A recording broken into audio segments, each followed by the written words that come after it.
All right.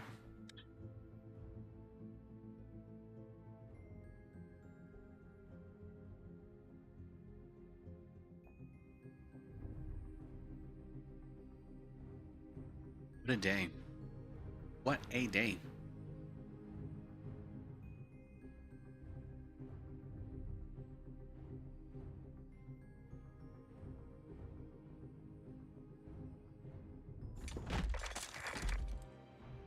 Oh, I should probably do my co-op warm-up thing, right? That's what I usually do. Relog. There it is. Yeah, we're good. We're good. Everything's okay.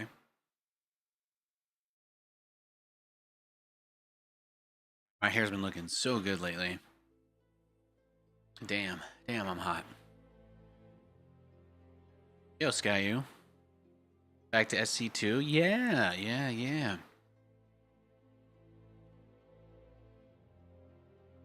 Giving everybody a 15-year celebration. 15-year celebration stream. That's what we're doing. I'm going to be playing StarCraft. I'm going to be streaming a bit of StarCraft for a few weeks to celebrate 15 years. Before I go back into hiatus.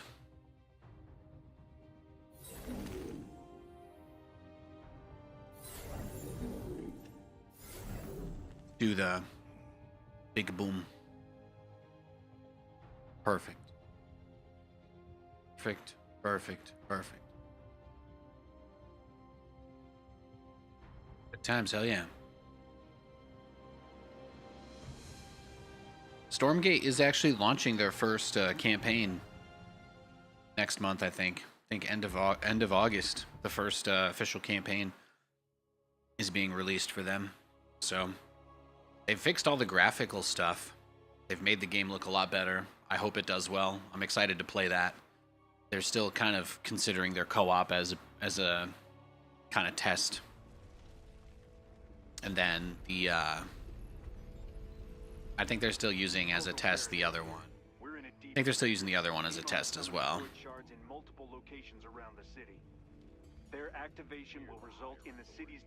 So they're doing a little bit of co-op stuff still. But that's going to move into their Sigma Labs is what they're calling it. And then their campaign is going to be at like a release level quality to the point where they feel comfortable selling the initial one. So I guess that's what their big push has been, since they're going to be, the game itself will be leaving Steam Early Access, likely because they had like a contract with them or something for a year based on when they initialized it. Yeah.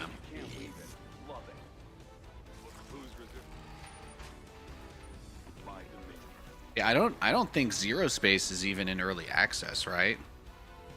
You can't just play Zero Space. You can't just play the game.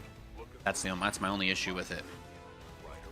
I don't believe that the game is actually like out in a serious way.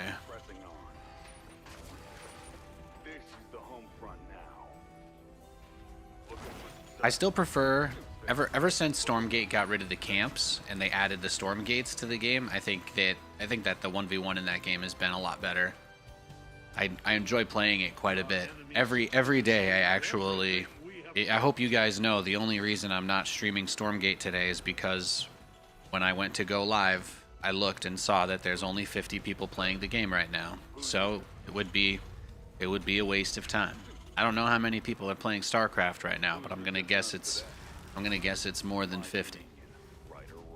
But I actually really like Stormgate, and I look forward to playing it more. But they need to get players, which is not something that I can do for them. So they need to get players. They need to get eyes on the game. But I think the game is pretty fun. Really, my biggest complaint is that they did all this graphical upgrade overhaul stuff, but it's only in the 1v1, and then I guess in the paid campaign that they're about to release. Which makes sense, because co-op is supposed to be derivative of campaign. If the campaign stuff isn't done, then they can't even really... They can't put it into co-op if it doesn't exist yet, right? And a lot of it will be campaign assets ported over. So I'm really just ornery because I want to play co-op in that game with the new updates that they've done for it, because Stormgate is visually very different than it was on launch. and they redid a lot. They redid a lot of how it looked, and it's, in my opinion, it's way better than it used to be. So I'm just like, you know, that's just kind of where I'm at. They have the game is really, really pretty now, and it runs really well, and I'm just like, co-op doesn't have these updates yet, so that's where my angst comes from. Vampire's right behind me. Yeah, Rizzy. Yeah, but their plan is that they're gonna exit the early access. They're gonna exit early access next month is what it looks like, and then they're gonna release the initial campaign. Most people who replayed the campaign when they updated the missions that are already out, people actually started to say that they really liked the campaign for basically like the first time. So it seems like the campaign changes that Frost Giant put in for the last big update were really well received. So they're just, I'm under the impression all they've been doing this year, basically, aside from the graphical overhaul, which we've seen make it to 1v1, like 1v1 has the graphical overhaul, so you can really see there how different it is compared to how it used to be.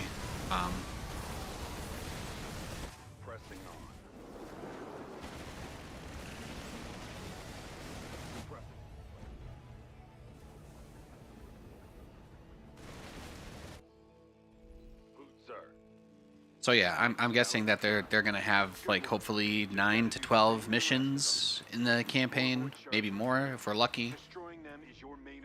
And if they're as good as the ones that people have been happy about in the updated beta, then I think that there's a pretty good shot that they have an opportunity to convert some people.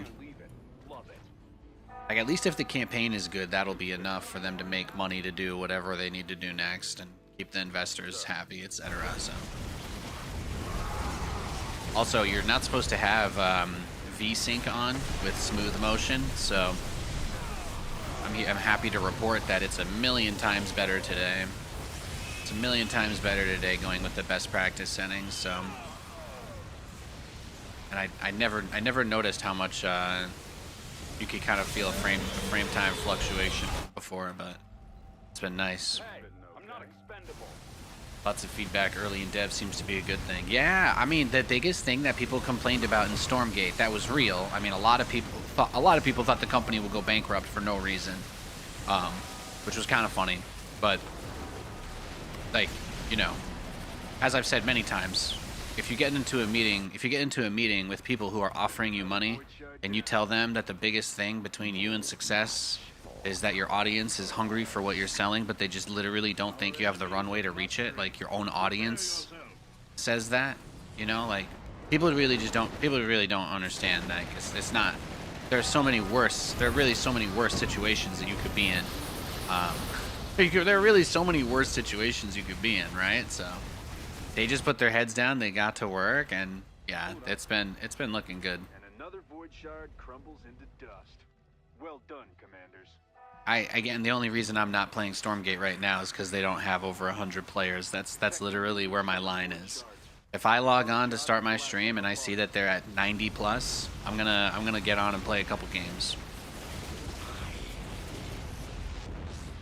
Otherwise, I just get matched versus the same guy that I can't beat, and he claps my cheeks 500,000 times, and you know, I just, my wife is, she's not interested in paying for any more StarCraft therapy for me, so Stormgate's kind of in the same space there.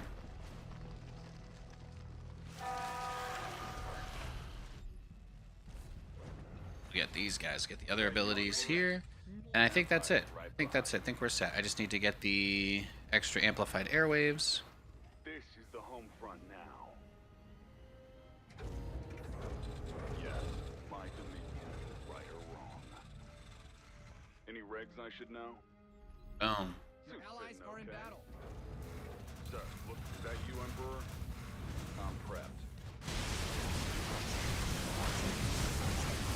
See, we're good. Ordnance construction complete. We can deploy a contaminated strike. If you can't leave it, love it. We're the higher. Perfect. Your allies being attacked. I'm no traitor. And they had Carly Rae Jepsen playing at Fred Meyer this morning. It was so nice. I got Katie humming along with me. I've exposed her. We must withstand them.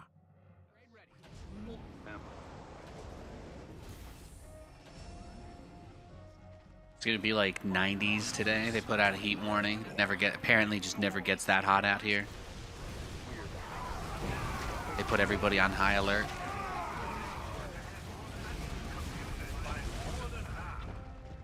I tell you what, getting eight ice cream drumsticks for $5 is it's a tough deal. But if you can, please kill them all.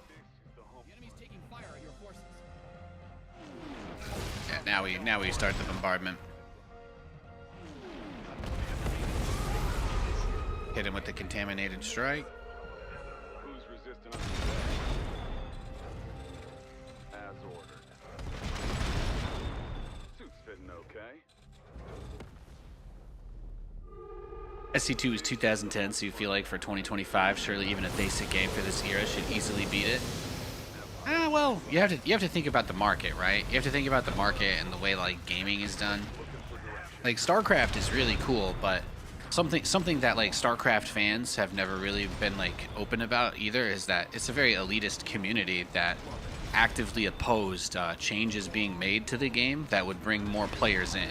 You know, stuff like that is kind of you know, StarCraft is in a bit of a reap what you sow position, more or less.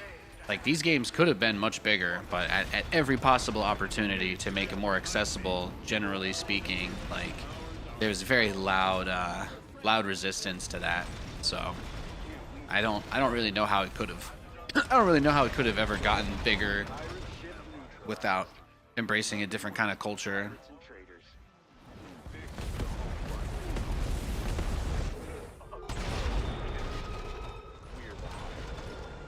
But I think it's awesome. I mean, I think StarCraft is great, but it was just always a very gatekeepy kind of place. Everybody, you know, people are really, really mean to each other everywhere. But then every time you play the game, you're supposed to say "GG, well played," no matter what. Like, but otherwise, there's absolutely like there's no decorum or air of anything like that. People are just absolute animals to each other everywhere. And then you get into game, and it's like, hey, Hey, I beat you. If you don't say this specific set of words here, you're a legitimately bad person, and you should be canceled, and your life should be over. And it's like, people take stuff really seriously. That's probably the biggest problem StarCraft had. It's taking itself too seriously, but it is awesome. I think it's a little bit too intense for most people, and that's by design. That's intentional. It was very, very intentional for the game to not be approachable. None will escape the area of impact. Beautiful. Beautiful. Pirates are about to get a hell of a lot more than they bargained for. Take them out. That's right. More than they bargained for. Quite a bit. They'll find that the receipt is a lot more expensive. The invoice, oh boy.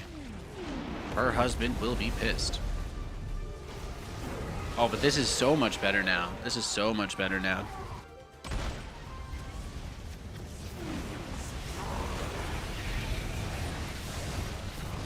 Those DTs.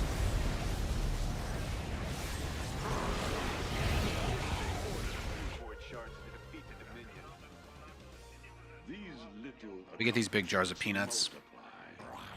You guys ever just eat peanuts and then just choke yourself to death randomly? You guys don't? Just me? Just me? Okay. That's where I'm at. If you guys want to see, by the way, hashtag ad. Check out your Kroger hot and spicy peanuts, salted with sea salt. See? You thought I was making it up, didn't you?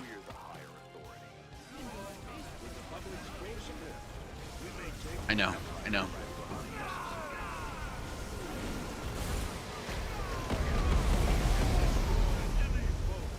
Everybody knows the only reason a person ever coughs is because they're blazing that good. Your allies' base is under siege. There you go. Save the bunker. Save the bunker. Save the world.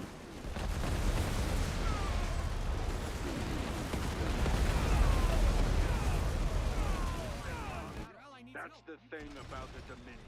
All right, we're almost there. Even in a crisis, our rule of law holds firm. Almost there. Ignore.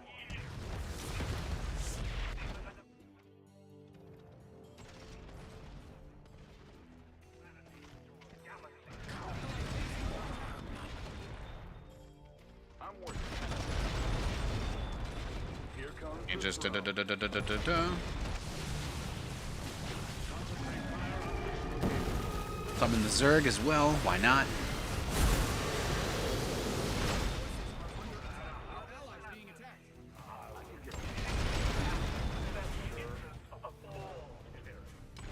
There we go. Beautiful. Yeah, it's like all competitive games.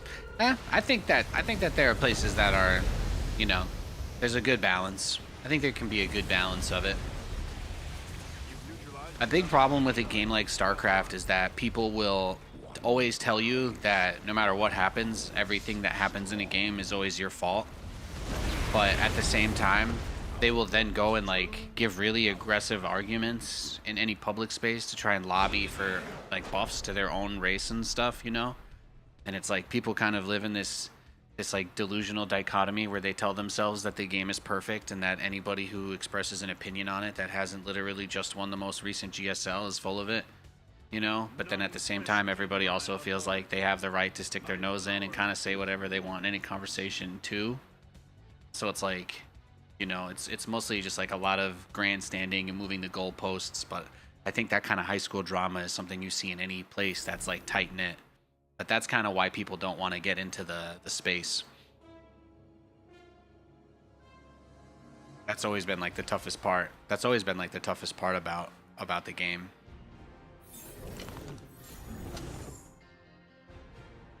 I'll build Rainer battle cruisers.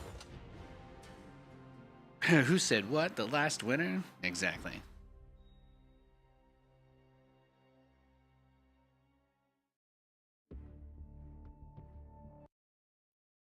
Now, Stormgate's coming along just fine. I think if you actually have been following the game or looking at it, or if you've given it a try, then you've either seen the progress or you haven't. But if you've only seen the old version, then I trust, you know, booting up and playing a 1v1 or redoing that campaign mission. If you only tried it last August, you'll find that everything is different. They completely rebuilt most of the game, and they fixed a lot of the. They've heavily improved their pathfinding and back-end engine and stuff. We're looking at total devastation if they're allowed to activate. I need you to take down those shards while they're still. So they've had some good stuff. They've had some good stuff going on. SCV ready. Fan the rear with the gear. Don't need gas to build a starport. Beautiful.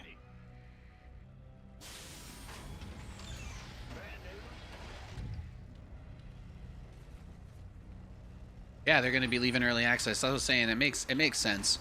Like, the biggest complaints about the game were around the visuals and people thinking that they wouldn't get it done.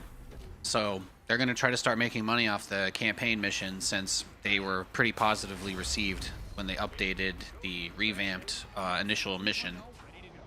So it seems like that's going to be their plan. They're going to leave early access. They're going to sell that campaign as probably its own item on Steam.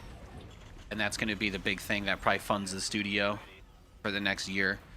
Because now the game will no longer be early access, and the first campaign mission will be polished enough. It's actually, if you think about it from a business strategy perspective, they already know that most people play campaign and then never touch the game again. And this is a really important thing to focus on, because the rest of the game doesn't need to be done if most people who try the campaign enjoy it and they're like, oh, the rest of the game is still being built. Okay. You know? Because Frost Giant can very easily make the argument that 1v1 needs the least amount of assets, so it's easy to keep up to date with the rest of the game and be a way to demonstrate where the features are going. So if you look at 1v1, that's basically like the closest thing you get to a live snapshot of like what they're actually getting to in the game itself. And then the campaign stuff, they haven't been putting out that much because the whole point was that it wasn't polished enough the first time. And they did release the revamped one, which was well accepted.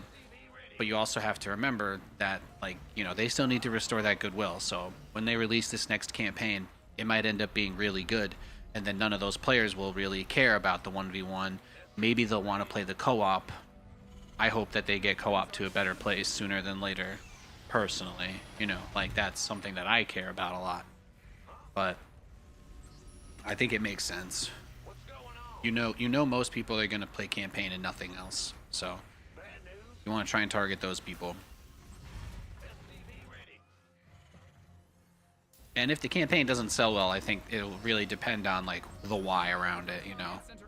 Is it something that's fixable? Is it something that, what went wrong? But people already, the feedback, the reviews and the feedback since they've put the last few patches out have started to trend really positively, so. It's hard to say for sure. It's hard to say for sure.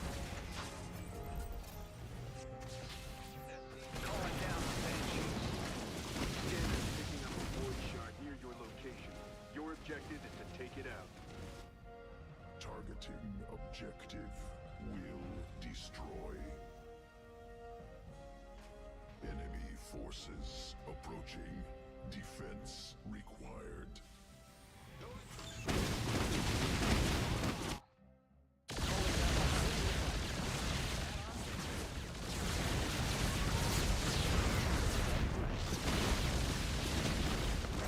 Blows up pretty, doesn't it? The enemy will summon more soon. Guaranteed. Numerous void shards detected. We need to destroy them ASAP.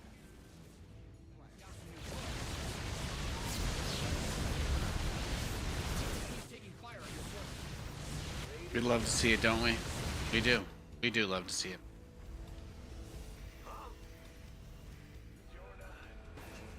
Command center's got some new toys. Our Banshees didn't clear the rocks? Are you kidding me? Are you kidding me? Won't stand for it. I won't. Who is giving the positive feedback? Oh, I mean, I'm just like a part of the Discord, and I look at the Steam reviews and stuff and the recent trends on it. But people have generally, I don't have any specific examples. It's not like anyone's paying me to stay on top of this stuff. I just follow it because I'm interested party. I'll happily say out loud that I would love if Frost Giant would throw me a couple of bones so I could stream their game all the time and do nothing but give them feedback and bug fix information. But you know, they don't really have a budget to be paying streamers. So here we are. I just have a vested interest in the game because I personally enjoy playing it more than anything. I could have a similar interest in a game like Zero Space. I just don't enjoy the game where you get tower rushed by people who play the hero only faction, and you're like, okay, well, this isn't really the kind of game that I'm interested in playing, you know.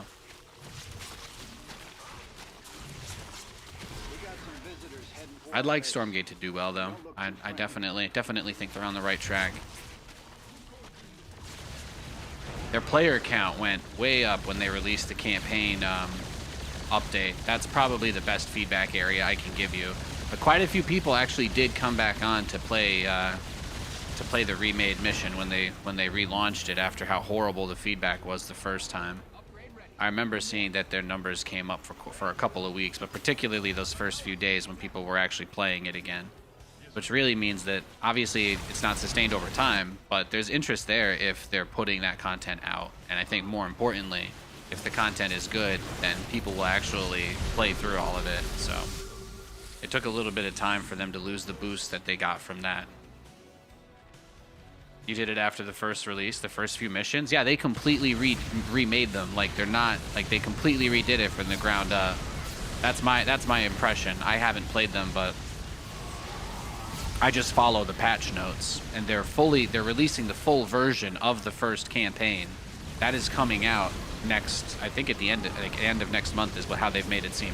They said 0.6 is a version 0.6, which I think, based on their developer cadence, has been every couple of months. So the most likely timeline would be late August or early September is my guess. But that's gonna be their the official release for the first campaign. I'm sure they probably had some sort of agreement with their shareholders and internal stakeholders about like how long they would be in early access and what they would qualify as it. But they also probably aren't allowed to sell the campaigns as individual items in the Steam shop, would be my guess as well, for an early access game. I think the argument is that like that campaign itself and the 1v1 are no longer really early access quality. And I would agree. I honestly think the 1v1 is in a really good place. The 1v1 is in a really, really good place. The 1v1 is in a... I really enjoy playing Stormgate 1v1. My biggest problem right now is that there simply aren't enough people to play with. So I just hope that they can get a little bit of good buzz going, a little bit of good marketing push off of the campaign release, and more people can see how the game's improved, and hopefully more people will give it a shot. But I really like it. I really like playing it.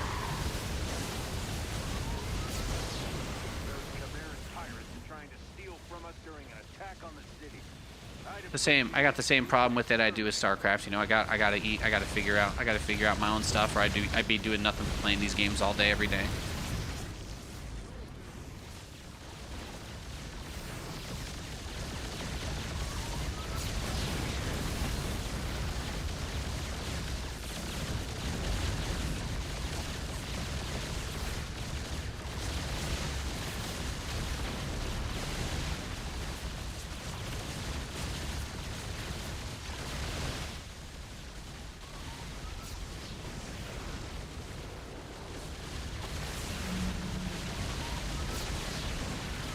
Beautiful.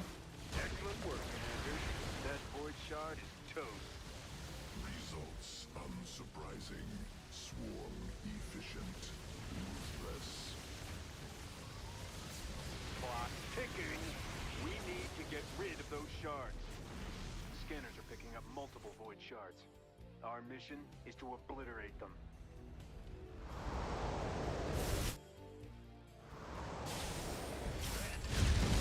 Got so many orbitals.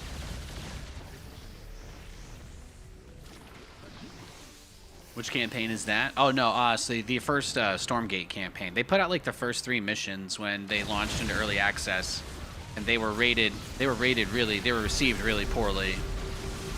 They haven't released any new campaign content since then, but they did completely remake the entirety of those first 3 missions.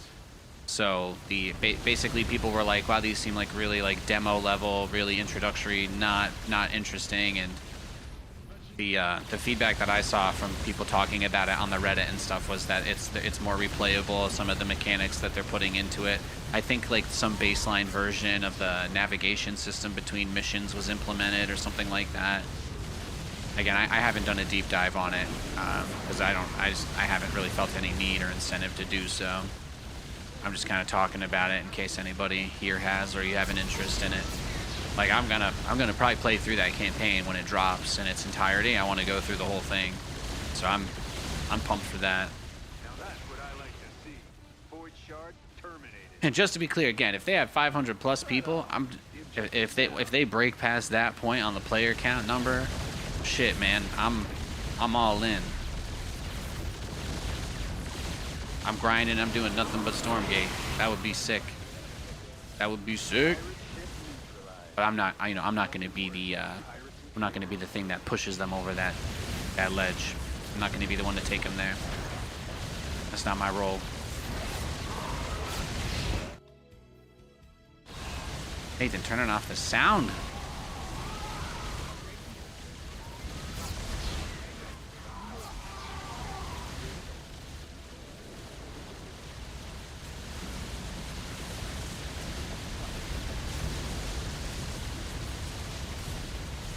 Oh, you got Warcraft Unforged? Yeah.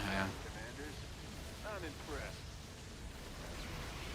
Did they ever add 2v2 ladder to Brood War? Only one group Did Blizzard ever make good on that promise? and end this fight. Pirates are trying for another score. Let's lay down the law, commanders. Enemies headed for our base.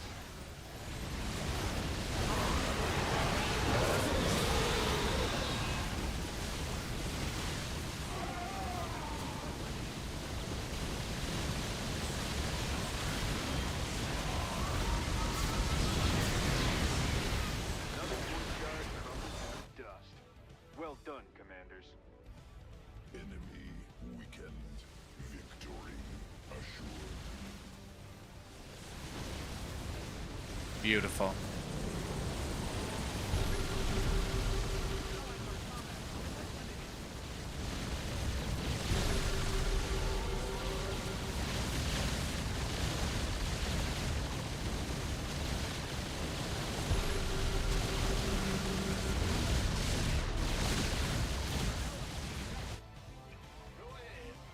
I love it. I love it. More than a few void shards to defeat the Dominion.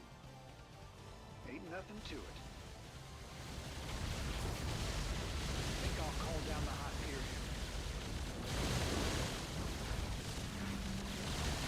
Yeah, I make the battlecruiser unit in Stormgate as well, except in Stormgate it's actually a far more interesting unit too. I love helicarriers, man. They're so sick. They're actually good on like battlecruisers. You can win games. You can win games pretty easily if you outplay your opponent with helicarriers. They're pretty sick.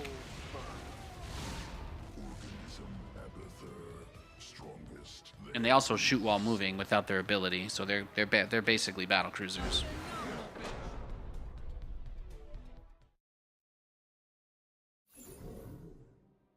You like the teleport? I got to admit, I never liked the teleport in 1v1. Like they went too far with it, you know? Like think about all the nerfs the BC has had with that teleport and that's attacks and stuff. Like you could have made it require vision or like make it so it can only teleport to a starport, you know? Like how cool would that have been? Like if it had to fly back to your base or if you had to have a starport somewhere else for it to arrive at. Like they really could have done a lot more with the mechanic. Instead, they made the unit unbalanceable. They let you just click anywhere and it's just there. No requirement at all. Like, I know it seems cool that it's limitless, but also it could have been cooler. Like, the unit itself could have actually been good enough to be interesting in a part of the meta and not abusive. But instead they turned it into, you know, a 6 supply or 8 supply harass unit. And that was always my issue with the BC. I've never endorsed the teleport.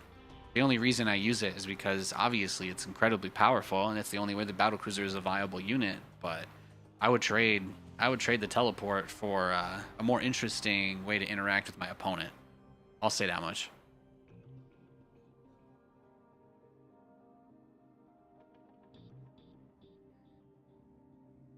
All right, let me relog. But I would always prefer a more interesting game. Teleport anywhere, no vision requirement. It's just a little bit much. It's just a little bit much for me. That's all.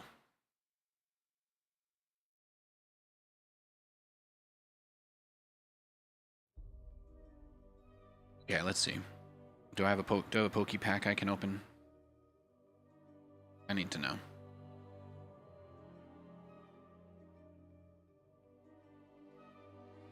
Yeah, but like when the battlecruiser became like the strongest harass unit and its value was in getting one out early, it's like, people still don't really appreciate how powerful maxed out BCs can be if you're not specifically ready for it. But most pro players have never executed battlecruiser control on a high enough level for it to matter.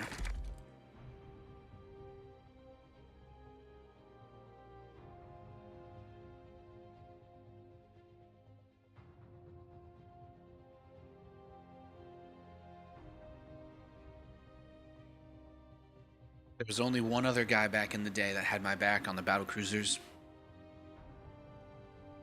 Pig. Pig believed. Yeah. I would actually say you could nerf the BC, give it something else instead of this teleport, give it move while shooting. Then Pig would say no. Give Yamato AoE. He's like, Yamato should just splash shit. And I'm like, okay. Jared. Jared.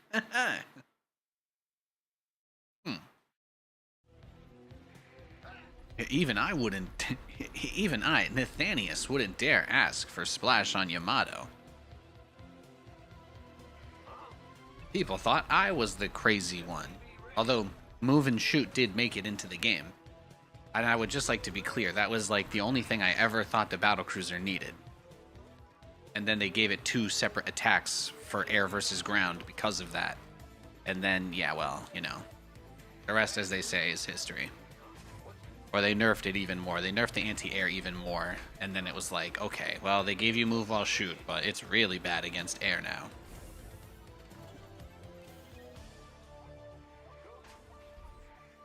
What's going on? Bad news?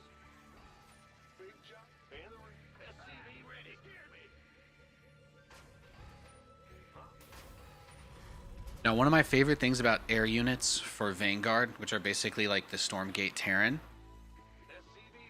one of my absolute favorite things is that all of the air units have an ability to you just press it and they just fly straight back to the nearest starport. And there's a cooldown on it. There's like a 90-second cooldown, so you can't abuse it. And your unit is stuck at that starport until it finishes repairing itself, and it does so at a very slow rate. So you either have to pull workers to repair it faster to get it back into combat, or you have to invest in like a repair turret, which is another thing in the game. But like you have a couple of different choices about how you would handle using air units in the game because of that, and you can kind of go out on the map and be aggressive, and if you get caught with your harass unit, you can try and just blast through and get home. You know, like imagine if the battlecruiser just had an ability that would make it fly home to the nearest starport, right? And that was it. But you could catch it. It wasn't a teleport. Like it was just going to move across the map, and if you had units that could chase it down, or if you had some sort of area of effect damage, it would still have to get back, and you could possibly kill it on the way. You know, like those design concepts and ideas are a big reason why I like playing Stormgate. And it's a much more elegant solution to the problem of wanting to get players to get out of their base than StarCraft, which doesn't really have any of those mechanics for Terran, and it's a big reason why Terran's considered the hardest. Why Terran has historically been considered the hardest to play. 99% of Terran's history, the answer to your opponent counterattacking you when you leave your base to try and do something is, oh yeah, just press stim and run your whole army back from the middle of the map, you know? And you gotta stim 2 or 3 times to get to your own base. Your workers are already dead, your army's at half health, and people are like, yeah, but medevacs exist, so tough. You're like, well, that's tough. That is tough. There's no easy answer for that one.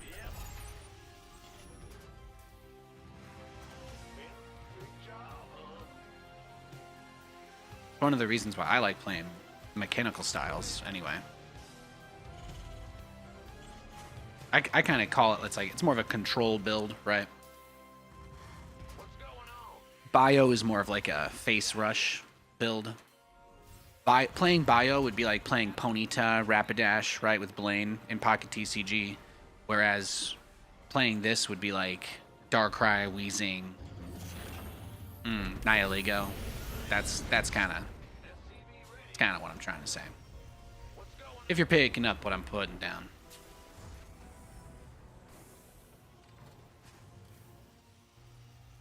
Yeah, whatever. SCV ready.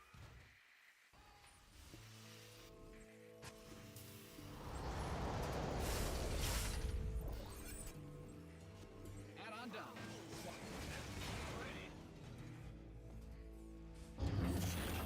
Yeah, the pinnacle of add-on design is building a reactor with your barracks while the factory builds. People act like that's a really cool thing, and then nobody ever talks about the fact that you just never get to use your barracks as soon as it's done, and there's this huge gap in production you have. That said, add-ons are probably like the smallest problem in the game.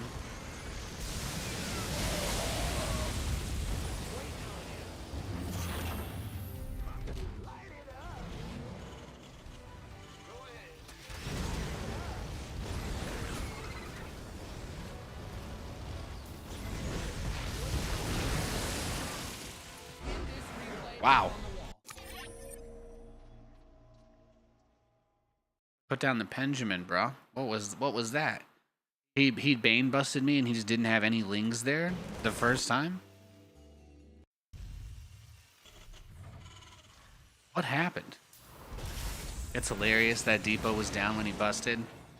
Yeah, it was a pretty fun game. I don't have any words for what transpired here.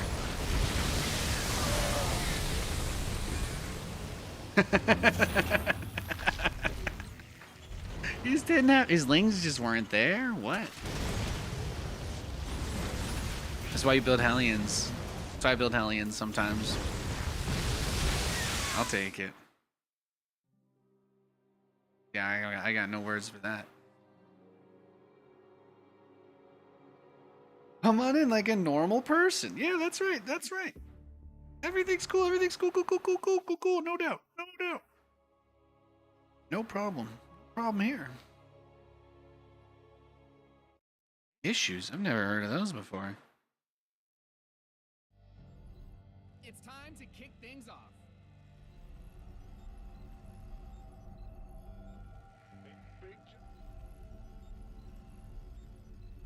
Go ahead. SCV ready. Yeah, whatever.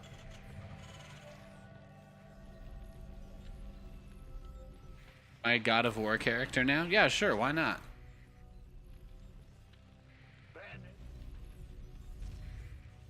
You talking about my username? Let's go. SCV ready. A big fan. I'm a big fan of the Odyssey. Big fan of the Odyssey. This has been my ladder account's name, I think, since we started watching. We got into this musical series called Epic, the musical, and it's quite literally just a musical about Odysseus's journey back home, more or less. My wife and I enjoyed listening to it and watching along the videos and stuff that they put out. It was kind of a cool production. So yeah, that's about it. Yeah. So now, in case you guys needed to know that, we have a Odysseus Penelope thing between us. So there you go. So there's a little lore nugget for you. So when I thought about what I would name my ladder account to play on, it was a pretty clear choice. It was a pretty clear choice. It's always going to be characters that I like, or a character that I want to be, or someone interesting. Odysseus, Richter Belmont, Alucard. I haven't gone with Snake yet, but I've definitely thought about going with SSJ3 Vegeta. I've thought about that, or even SSJ3 Vegito.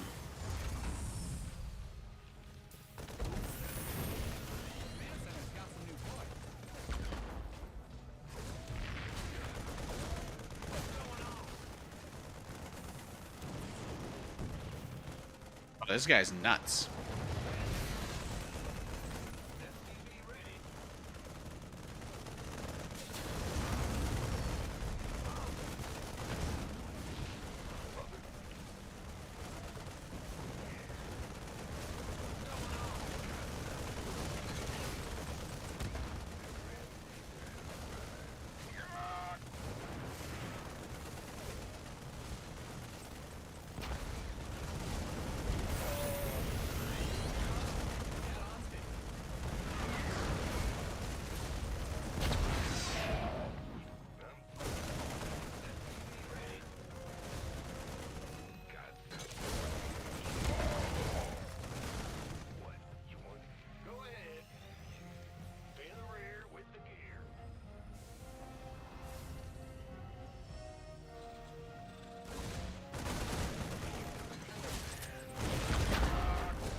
This guy's crazy.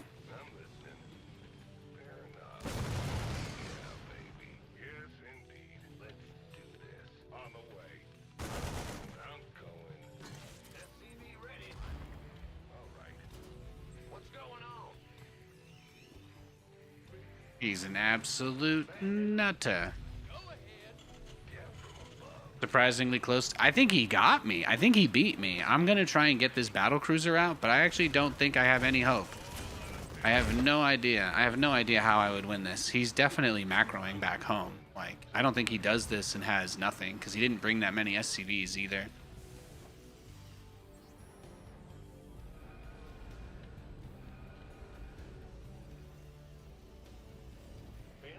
It's a brutal position to be in. I don't have anything going for me at all.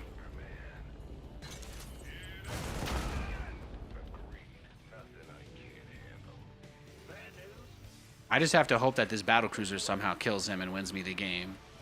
It's something I rely on often, but there's obviously no guarantees.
Boom.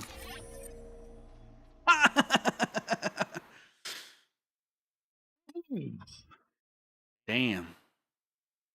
Damn. Damn. The God Cyclone. Nice micro, Nate. Thank you. Holy cannoli, rigatoni on baloney. I've certainly never seen... Well, what is there to say? I kick a man when he's down, or simply close the door. What was that? 3 racks outside my base. How crazy is that? You guys play against that a lot? Hey Chris, I'm good. I'm good. I'm chilling. You know, I'm having one of those days. It's like super hot out here in Washington. Well, hot. It's hot for being out here. You know, there's a lot going on. I think zombie apocalypse also started again, or something like that. But yeah, it's been one of those days. Nice and warm. Went for a nice walk with my wife. Took the doggo out. He went both, just in case you were curious. He's good. He's regular. What else happened? We went to Fred Meyer. And we got 8 drumsticks, 8 ice cream drumsticks for $5. It was an incredible deal. They were 50% off. Oh, it was beautiful. So we're good. We're ready for that. It's supposed to get to like 90 degrees or higher out here at some point at like 3 or 4. We've got a pretty nice... We moved. We're in Bellingham. It's a really nice place. We lived in Washington since 2023 now. We lived in Washington for like since 2023, but yeah, we live in like a much smaller space. We're not like in a big apartment building anymore. So we just actually have like our own little space, and it's really nice, with like a yard and a front and a back door and all of that craziness. So it's been really nice. We just go for walks out here. I take pictures of the birds. Katie tries to smuggle them treats. I take a lot of pictures of them. Yeah, it's been nice. It's been really nice. We've got like a 1.5 mile walking trail. So I just go there every morning. That's what I do every morning and every night. It's the only thing. yesterday I finished my stream. I felt like yesterday's stream went so well. Like people just came in and were so cool. It was just a really good time. And I went, and Katie was like, "It's hot, it's nasty outside." And I'm like, "I love you. I'm just gonna go for a quick walk. I just got to do it. I got to do it for me." And she was like, "Can we go see the birds?" And I was like, "Hell yeah." So it was just really nice. It's just like really pleasant out here and stuff. So I've been feeling a lot better. My health is improving. I'm able to get out more. I don't have to go into an elevator and walk out of a compound in order to get anywhere. It's really nice. And it's not just yeah. There wasn't a whole lot going on where we were before. So love being out here. Love being out here. And the Costco has great hot dogs, in case anybody needed a recommendation on a local restaurant. Supporting local businesses, right? My favorite local businesses as a Washingtonian, Costco and Starbucks. Ugh. And when I need something, the local courier service, Amazon. Supporting state operations. Yo, but for real, if you guys have ever heard of Woods Coffee, they had a s'mores cold brew I got in Fairhaven on like the pier. That was so good. That was unbelievably good. That's actually one of the best cold brews I've ever had. But they had like a s'mores cold foam cold brew at the Woods Coffee on the pier, and that was gnarly. That was gnarly. So yeah, it's good stuff. Hot dog and a soda, $1.50. Yeah, you better believe it. You better believe it. Even out in Washington, even out in the great Pacific Northwest, with our unholy cost of living standards, you can still get a hot dog combo for $1.50.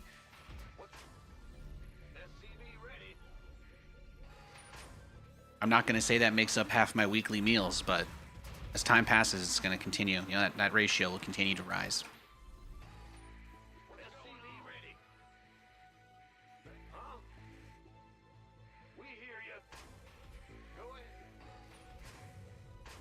Yeah, their hot dogs are dope.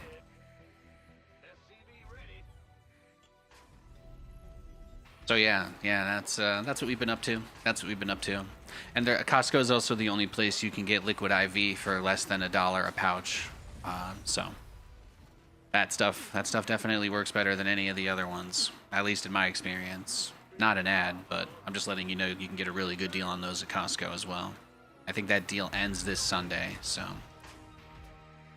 that's actually our goal. I'm gonna pick up another 1 or 2 of those before Sunday, so probably make another Costco run on Saturday.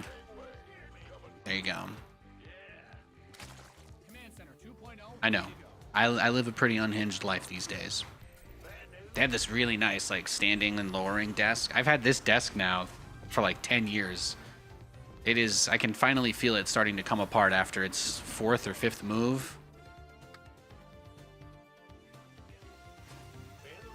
I was getting tempted. They had a real nice stand and lower desk at the Costco this weekend. They almost had me.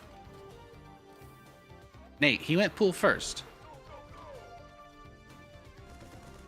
Don't give in to his ling bait. He's trying to bait you. You want to know how I know he's trying to bait you? Because his overlord went in between your main and your natural, and it didn't go over here, so he could see your gas.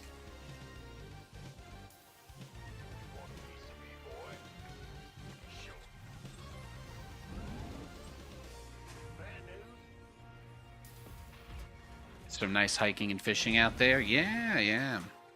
My father-in-law loves fishing, and he's out doing that stuff all the time. We struggle to coordinate, but I think some of the places that they go are actually up in the area now instead of where we were before.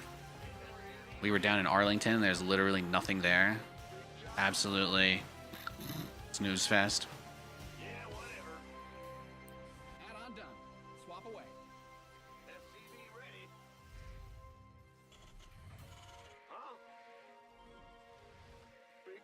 It's been really nice. It's been really nice out here, and the people are really nice, and the places are really nice, and the air is better.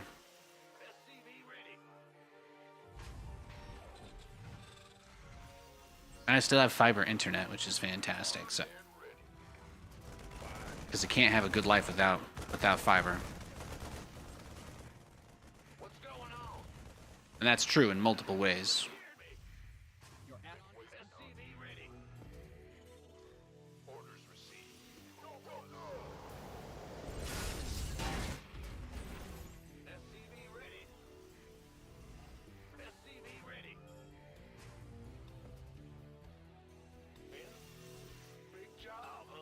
Yo, Mansion. Thanks for the sub, my dude.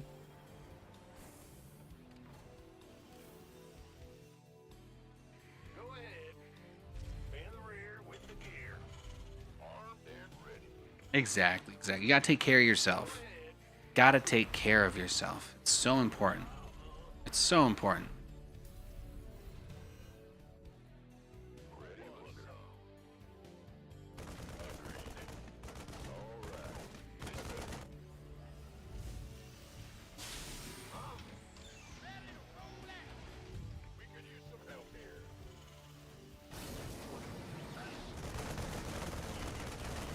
Hi, Overlord. Add-on spin.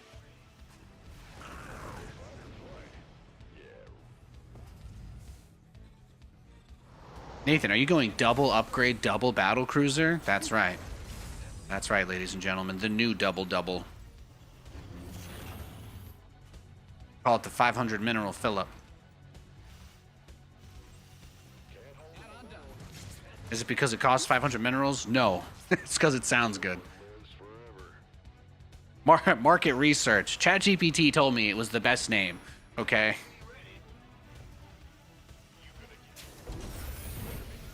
I know, I shouldn't laugh at my own jokes. You're right.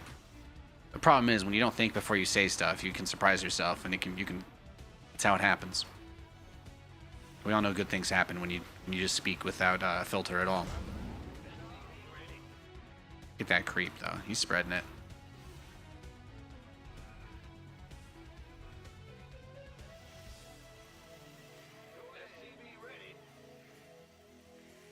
Getting this third base will be huge.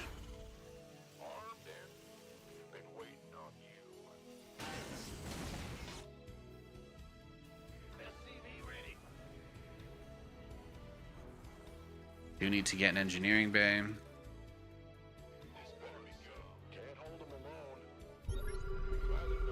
Oh, you know, I thought he had Burrow because I didn't see any kills on the Marines. I didn't see kills on the Marines, so I thought he had Burrow.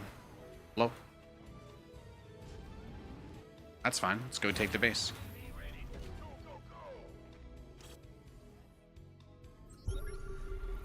Oh, it's too late.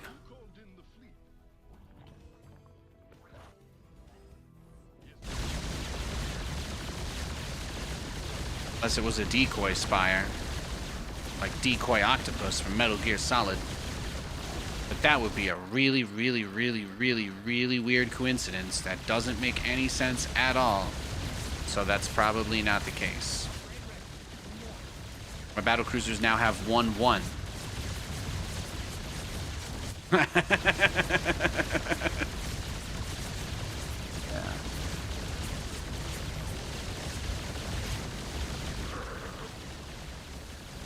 Damn, it feels good. What's he got? Roaches?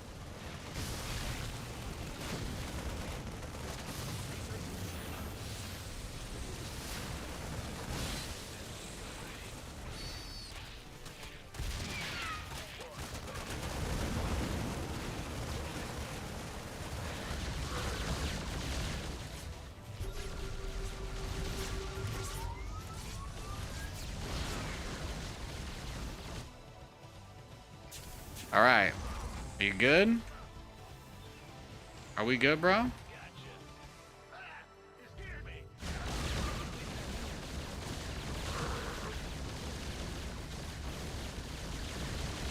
I'm a big believer in say what you need to say, so whatever you got to do, say it. Just do it. My man's got multiple layers.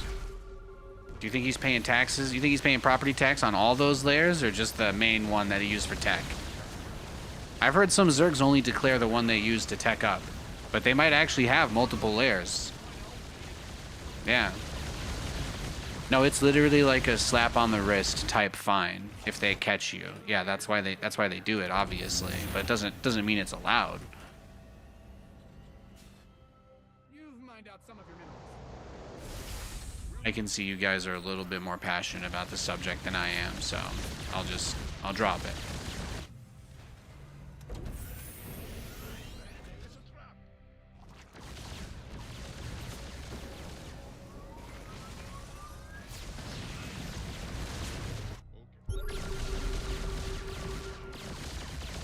Yo, Mr. Spoon, sup?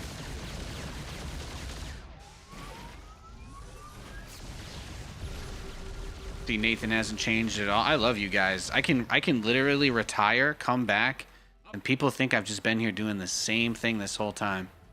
You guys know, you know how good that feels? You know how at home I feel right now?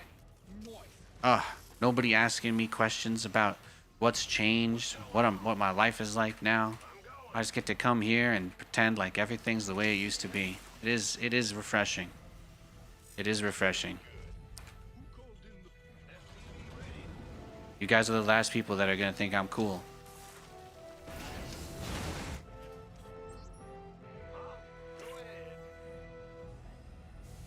Oh, it's 1 p.m. There it is. There it goes.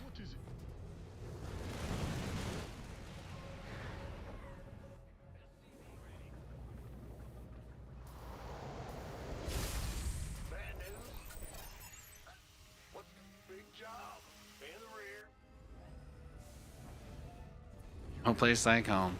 I did like 5 streams total in the last year. I come back, it's just like old times. Should probably take care of him though. Don't like that. Don't like that. My BCs are 2-2, so this has got to be it, right? Got to be able to make a move here.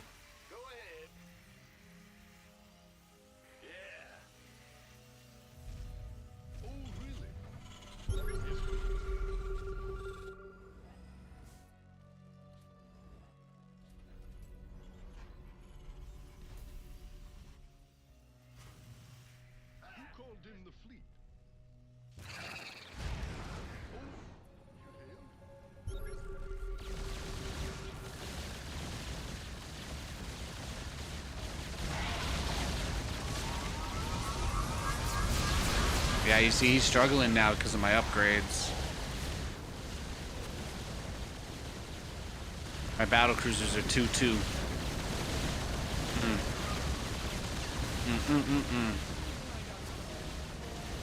That is amazing.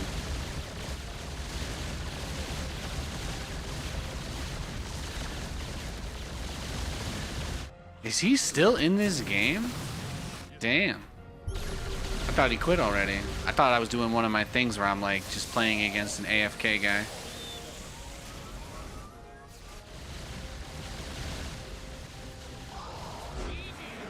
There it is. He's roach rushing me. It's a roach something.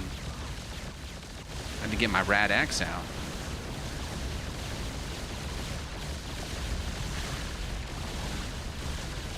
He's trying to get all up on me. Hey, Cabolino, you're cute. Do creep tumors give vision? Yes, they do. Creep tumors have their own set vision radius like any other unit or building. Technically, they're a light building.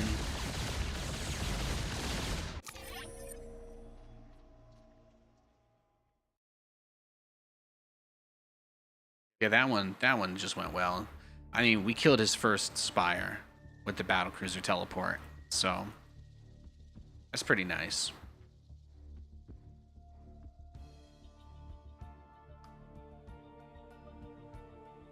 You think he's breaking his monitor? I'll say this much.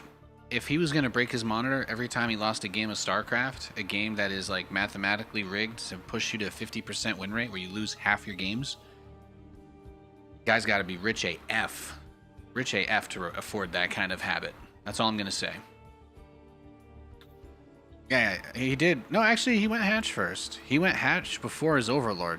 I guess that's why his pool was so quick. He skipped like 2 drones. Or something. I don't know. Yeah, he did something. He did something funky. He went like hatch, yeah, hatch extractor trick, something like that.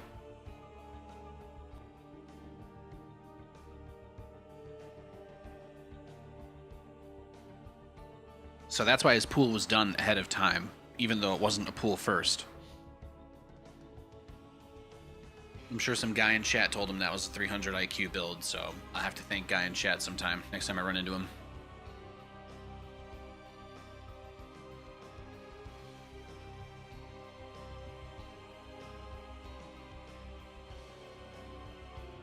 Or whatever he did, yeah. I'm not going to say that he lost because of the build. probably had more to do with the fact that I teleported my battle cruisers onto his spire right as he started it. I'd say that that maybe was more influential, but certainly a thing that makes you go, You got to Protoss this game.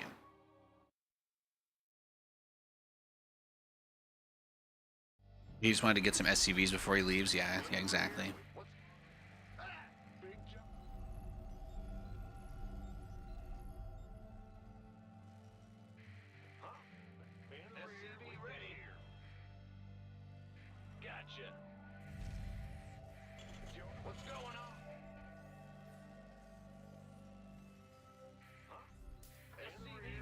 Yeah, having a nice day. And I told Katie was like, let's get the stream going. She was excited today about it. We've got most of downstairs cleaned up, so we're at that point where we're gonna get ourselves a little couch guy. That's basically the biggest thing we need. Yeah, whatever. We did have somebody pitch in for the nightstand fund, so we were good on the nightstand. We've got that coming in.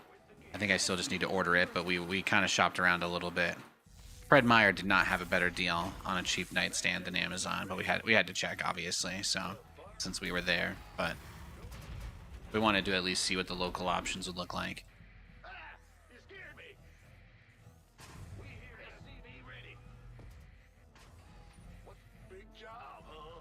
Might get a couch from there, though. Might get a Fred Meyer couch. I'm thinking about it.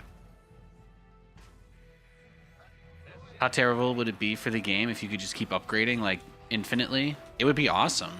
It would be the ultimate answer to all the people who complain about the endless stalemates, right?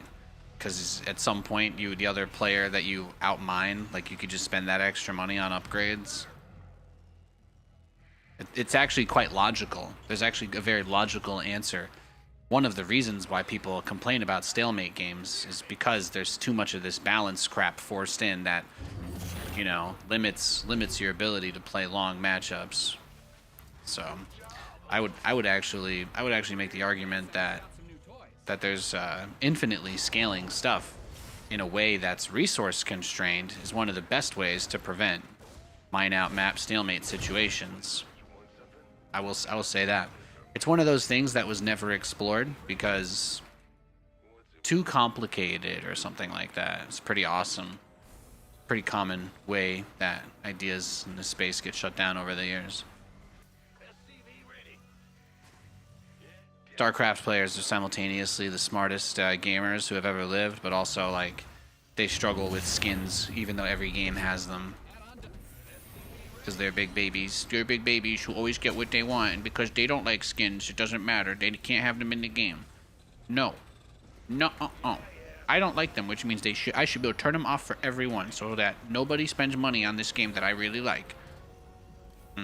Aw. Come grab a tissue. Add-ons finished.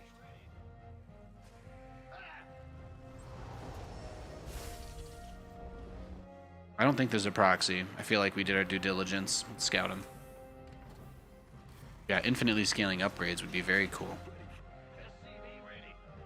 It's actually one of the things I like about Stormgate is they don't even have conventional upgrades in that way. It's a little bit more straightforward for designing their matchups. It allows them to kind of have it be more on like the actual unit upgrades themselves or their abilities. I always like that, you know? It's like there actually is no upgrade for a Reaper, right? If you think about it. Like there is no upgrade for quite a few units in the game if you move beyond just the 1-1 type stuff. Like a lot of units are just very what you see is what you get. You don't have big investments that you can make into like retool them or switch your composition to be centered around them for the most part. You get a little bit close with things like the Cyclone, which is one of the reasons why I am a huge fan of the Cyclone. But it also doesn't really go that far either.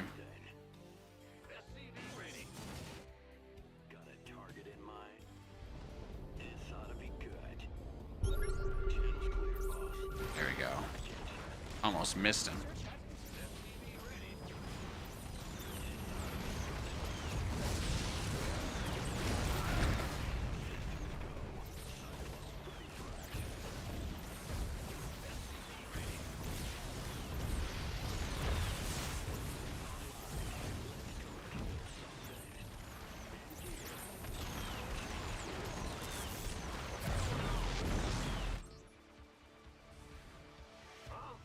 Okay.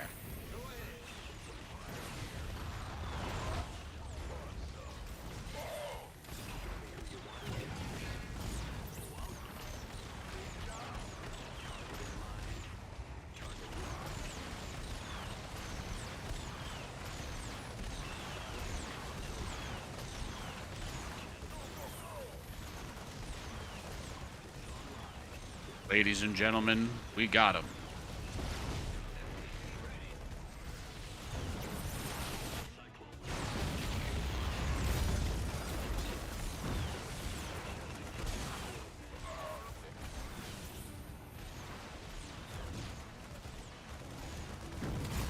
Got him.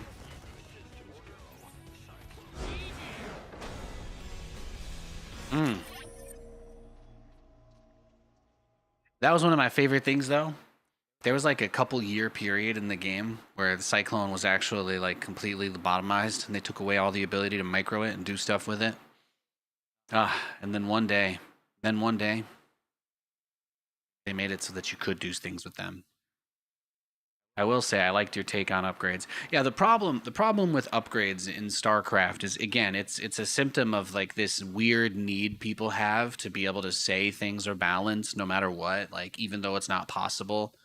Like, you know, it's less of like, it's like people try to find a way to enforce their moral authority through the way the game is designed. And that 1-1 versus 3-3 thing, like it basically only really exists to punish the player that doesn't have them. But there's nothing really like delightful about it either. Like the closest that you get to a plus attack upgrade that really makes you go like, whoa, as the player who's even taking advantage of it, would be like a +2 Baneling hitting a probe line. Like that's a very specific interaction that you can be like, wow, once I get +2 Banes, they're like a totally different unit. Like it's really sick what you can do with them. That makes sense, but you don't really get that out of most. Like you'd be like, oh yeah, my lings rip things apart, or Zealot's 2-shot lings, but it's still really not transformative in that same way. And the other issue is that you can never get far ahead enough of your opponent to keep that unit in that way.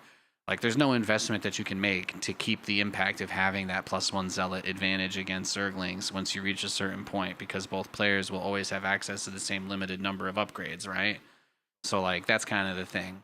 Now imagine if you were a Protoss player who wanted to spend all of your money on nothing but endless attack upgrades, and you ended to get your Zealots to like +4, even though it costs like 500 and takes 5 minutes to research. You still get it because you have a huge economic advantage and you can keep using Zealots. Your opponent can't afford to squeeze that out because they're on like 3-3 with their normal units, right? And they're going to try to get 4-4 at the same time, and they don't have 1,000. Like the game's totally different, you know?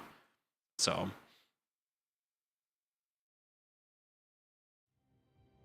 assuming that any normal players are upgrading and reaching 3-3, offering them a super expensive option beyond that is like, at some point you have to open things up so that a conclusion can be reached, so there can be a resolution. StarCraft never had that. Like there's very few ways to end a stalemate in the game, aside from like the slowest things imaginable.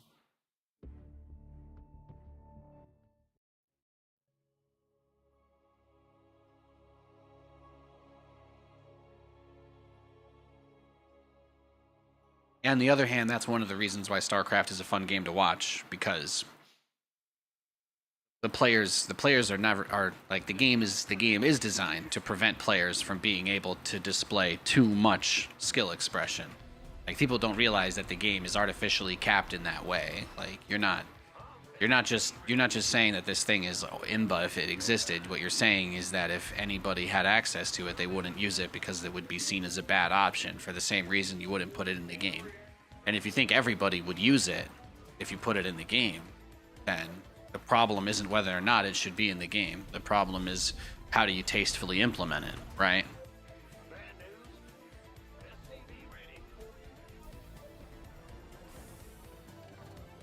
But you want people to feel like their decisions have an impact. You want them to be able to feel it, and you usually can with the upgrades. But there's no way that the game doesn't have any mechanic to allow you to like super overload in that direction that you want to go either. So.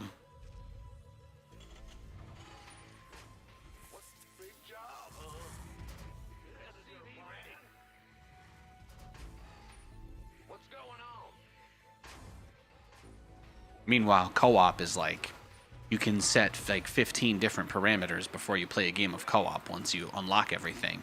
And then you can play co-op however you want. You can force different commanders to be like certain specific styles that you want to play. And that's a really big part of why people like playing those modes, because they have a lot of creative choice and agency. But the biggest issue with StarCraft is that even though it's a strategy game, most people think the fact that the majority of players do the same thing every game, they think that's like a sign. They think that's just a sign that like somebody is a decision maker and they have some sort of like cohesive leadership. But like the game doesn't actually have enough depth for there to be that many people with different play styles. Which is it's like the other thing. It's like, oh yeah, well, everybody goes Reaper Expand because it's the best build. And it's like, okay, so what you're telling me is that there's actually no other good options. That's what you're saying. You're saying that like there was no other purpose that you were really, there's no other way that you were really given to open in a game that would allow you to take advantage of any other type of build. That's really what you're saying. Like,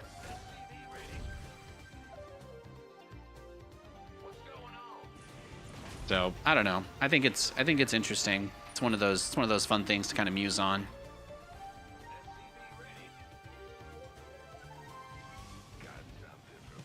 But like StarCraft 2 is a game that lacks a lot of strategic depth simply because they optimized the controls a crazy amount, and then instead of then they took some kind of lazy solutions like orbitals and injects and all of that. They added sock folding exercises. That was a tough part about it. But that's like it's more of like a modern complaint, the variety of builds, because obviously over the years there were a lot of updates and things changed here and there, and we did get to see a lot of different builds be in the game, and even things like that Reaper Expand, obviously that was not really a build even in Wings of Liberty. So they kind of pushed it into that role in Heart of the Swarm, but it's also worth mentioning that even that unit they still experimented with at some point. So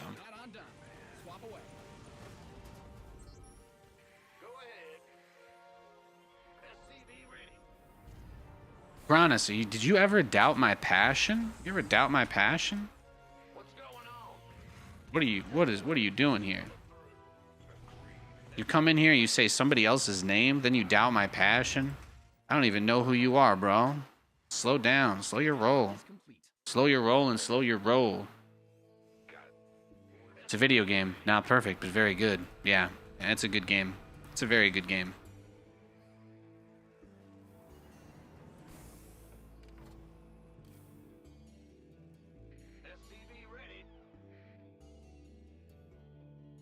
People think that your passion for a game goes down because the developers get into multiple public scandals in the mainstream media, and then they announce that they're not going to support your game anymore. I don't know how to tell you this. My passion for StarCraft never went anywhere. The game kind of died, for better or worse. You can be one of those people who gets upset about it or not, but it just ain't what it was. It ain't what it was. I do love it though.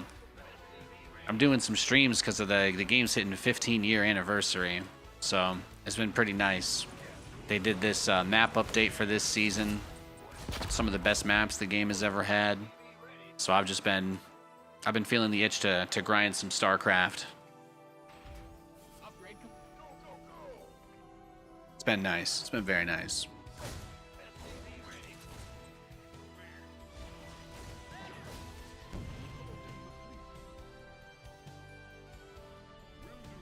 I'm going crazy.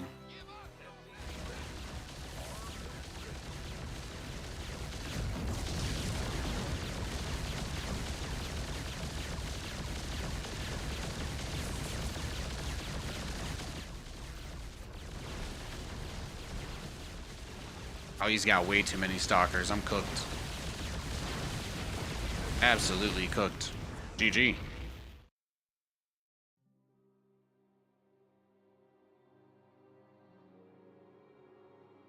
Honestly, it's like maybe the only other thing I don't like about streaming StarCraft is that this is like the community that's left, right? It's mostly just people crying about how there will never be another game and arguing with each other about whether or not that will happen. You know? Like nobody comes in to talk about the game or tournaments or what they're doing anymore, right? Like it's mostly just a bunch of old people sitting around whining that it's not 2016 anymore. That's really the hardest part about StarCraft. Nobody's willing to gracefully let go of something, you know? That's the biggest issue. Like I wish I could just come in here and people would just be nostalgic about the game because it is old and it's over.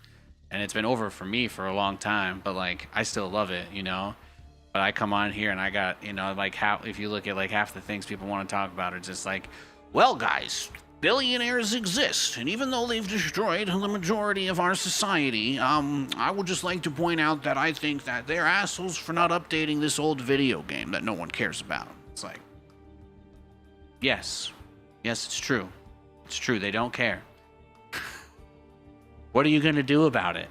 How do you handle any difficult situation in your life when you don't get what you want?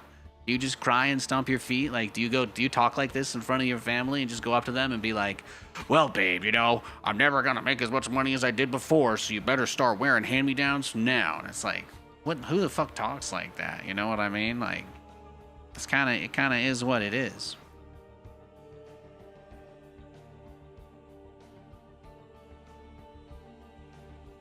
But like the whole point of the game is like all the memories you made and stuff, you know. You gotta enjoy that. You gotta be able to have some nostalgia around it. But if you take this like hyper conservative mindset that you can make things never change and be the same forever, then I mean all you're doing is setting yourself up to be very sad and very, very angry.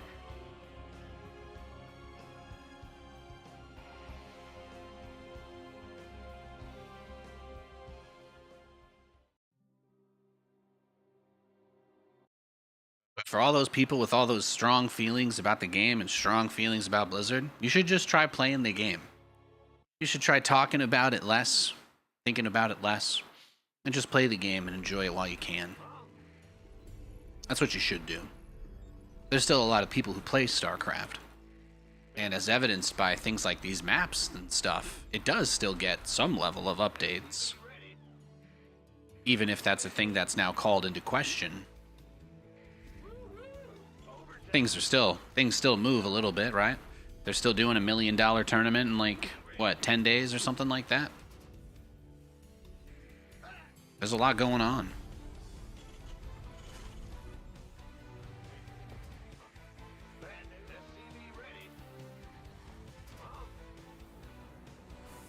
$15 years is a pretty wild amount of time.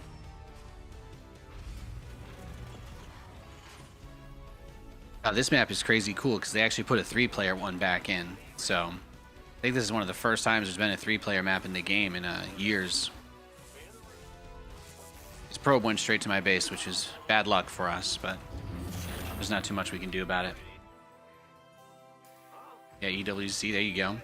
For all the people complaining about Protoss winning the low prize pool tournaments this year, you'll be able to tune into EWC and be reminded why the top Zerg players did not sign up for those tournaments. And you will be able to go happily watch Raynor and Serral clap everybody's cheeks, and there will be another Zerg or Terran victor. I guarantee it. And if I'm wrong, that means CJ Hero is the world champion, and can eat my ass. I don't care. I'm happy to be wrong in that situation. But I tell you what, if Hero wins the world championship, it ain't because of balance. And crying about it won't fix it either.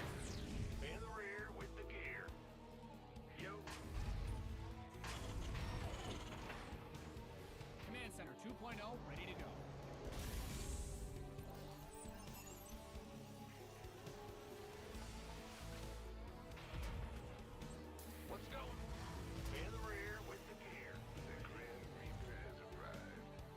I love Hero. He's the best.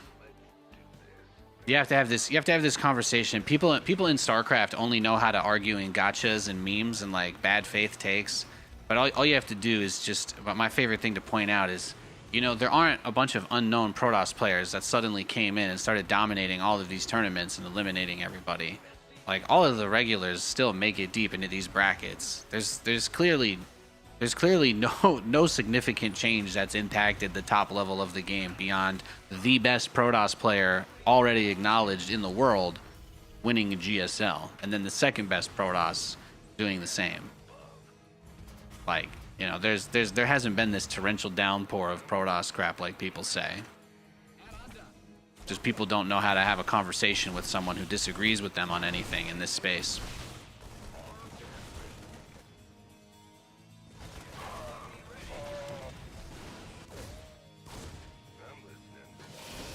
Oh, the timing is horrible on this. Between the bunker and the yeah, I think we might be cooked. GG. That's just really bad luck, right? I mean, I scouted him second, he scouted me first. I don't think there was anything I could really do there. If I had my Reaper at my base, or if I had ran into his army along the way, I think we would have been fine, but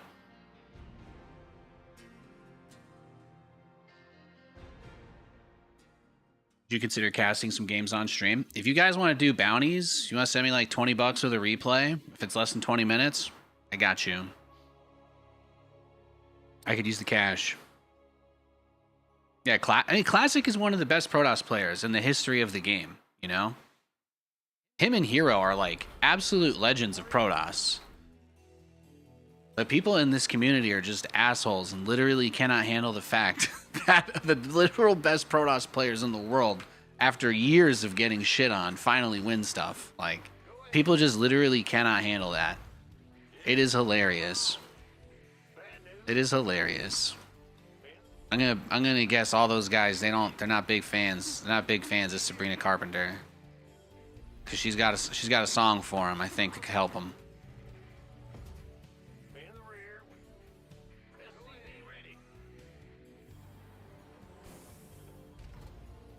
Goody era was even a little bit before me. I casted some of his games, but not too many. Gumiho's had a really good last few years. Watching him has been fantastic. I think the RSL is the only tournament I didn't really get a chance to watch.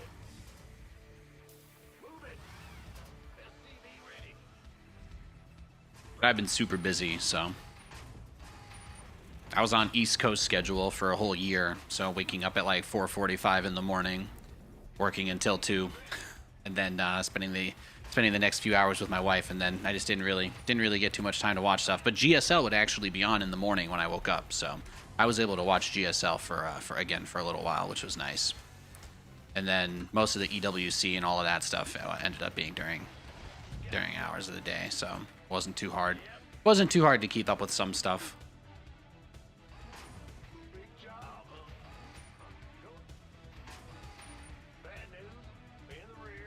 Yeah, but in the words of most people themselves, you know, the game is in a good place, right? The game is in a good place.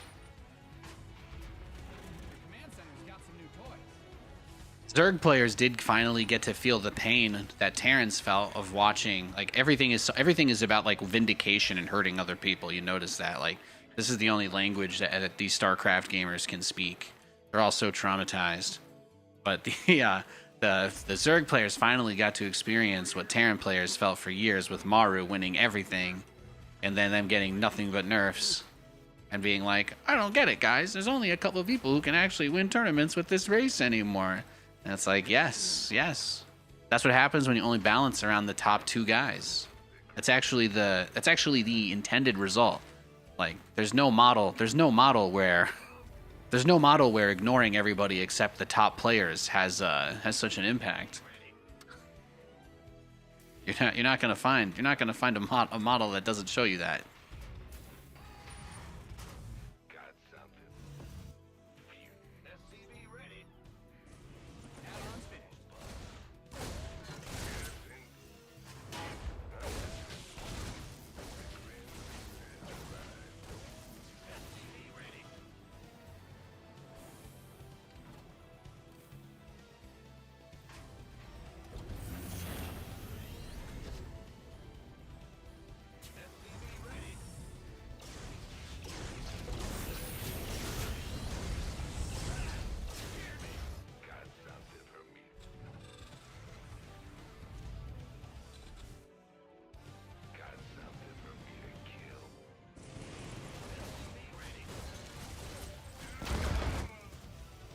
only Hearthstone could level up now. Yeah, exactly. If guys like Hearthstone were suddenly winning tournaments, even though they're like full-time content creators, then you'd be worried about Protoss being overpowered, right? That's when you'd be like, oh shit, this guy can spend half his day editing videos and memeing on Twitch and just roll up to tournaments and beat top pro players. Like, then you would be like, oh, things are not the way they used to be. But you don't see that. Obviously, people want to see their favorite content creators win, but it takes a lot of time and energy out of your life. It takes a lot of time and energy out of your life to be on top of that stuff. And people don't see it. People think that you're lucky when you can do something like that, so they don't have any respect for the work that you do and the time that it takes when you're not on camera to do stuff, you know? So it's pretty brutal. I imagine he puts a lot of time into that. It's probably a good thing that the man with a job and a family now doesn't just roll over events while he's doing other stuff. I'd say that's actually a good indicator.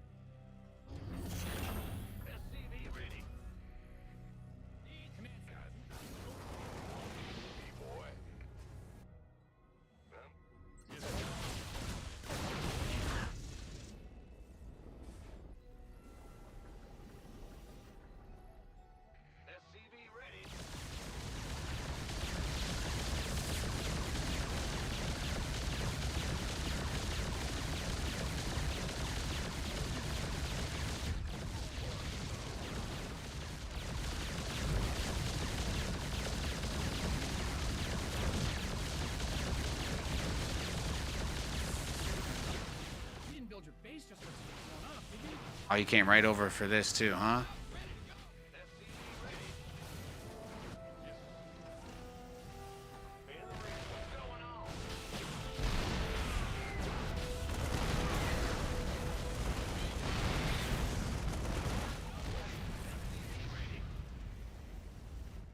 High school can be so rough, can be so mean.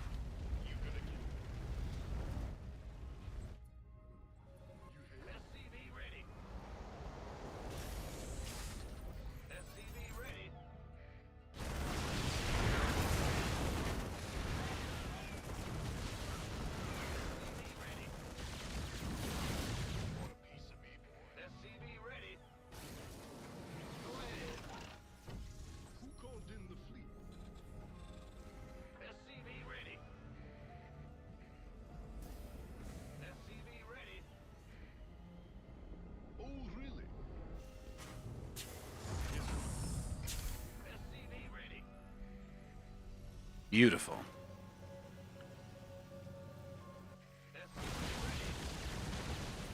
Well, what is it? Yes, Commander. SCV ready. What's going on? SCV ready. You make Marines nonstop. Yeah, I mean, they don't really cost anything, so they're just like chaff, more or less. But they kind of serve the purpose of getting a little bit of damage out and kind of getting in the way of your opponent, basically. This better be. What is it? That's about it. SCV ready.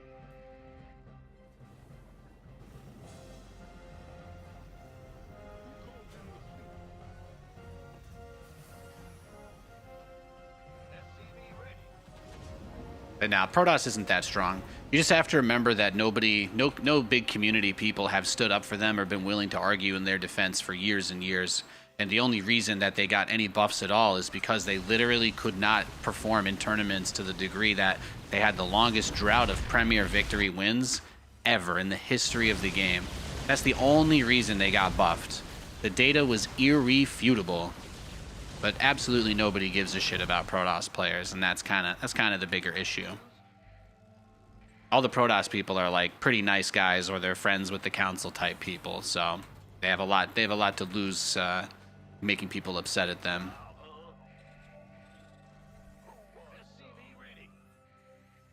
That's what happens when all the Protoss guys are nice guys. They don't have any assholes who will go on a Twitter rant about how stupid it is that everybody thinks the race needs to be deleted from the game because they finally won something for the first time in 2 years.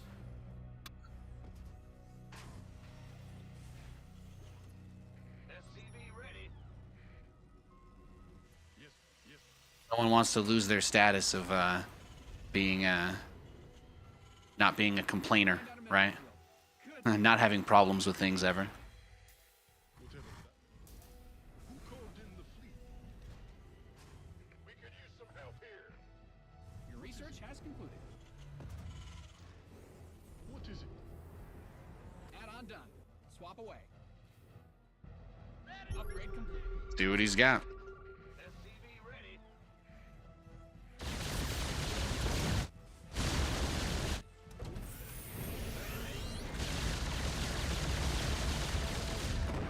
You've depleted that mineral field. You scared me. Yes, Commander. Thanks, Arctos. Yes, sir. Go ahead. Yeah, people are just generally really terrible to each other with no consequence, and that's about how it goes. You're either one of the people that everybody forgives, or you're one of the people that everybody doesn't. Fueled up, ready to go. Research complete.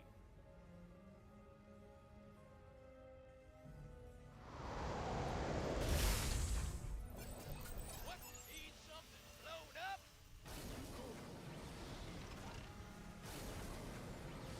Pretty common though with like the 1v1 nature, right? Like obviously if you're more social, you'd be more driven to a social game. So some people just prefer their space because of that. But you can end up in a situation where you're, you know, really getting worked up by yourself, and bad things can happen when that happens. People get really emotionally worked up over the game because of that. They do that. They do the full anxiety attack spiral mid-match. Mineral field. I know because I used to be one of them. Does, right? Yes, yes, Commander. Oh, really? What is it? Yes, yes, Commander. Yeah, people lose themselves. People lose themselves in the game. Center's got some new toys.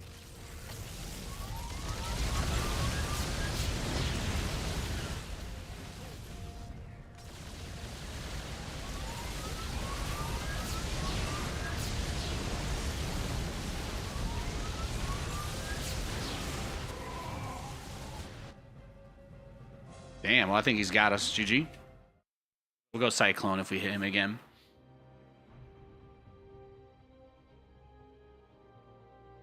For Hero 1, the last Premier League win was DreamHack SC2 Masters 2022 Atlanta. Yeah, that's really sad. And look how many people just immediately, they're like, oh, this multi-year streak gets snapped. Gotta nerf Protoss. Oh my gosh. It's funny. It's like watching a hive mind evolve in real time.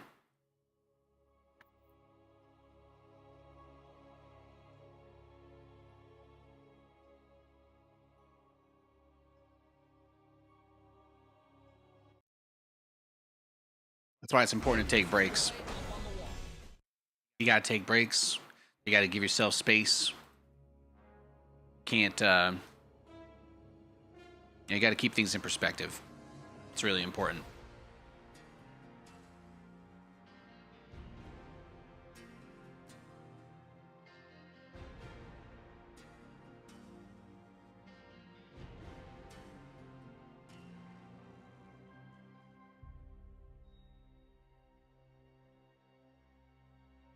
I'm seeing that they re-enabled updating custom maps and mods for StarCraft, so maybe they fixed the upload issue that they were having.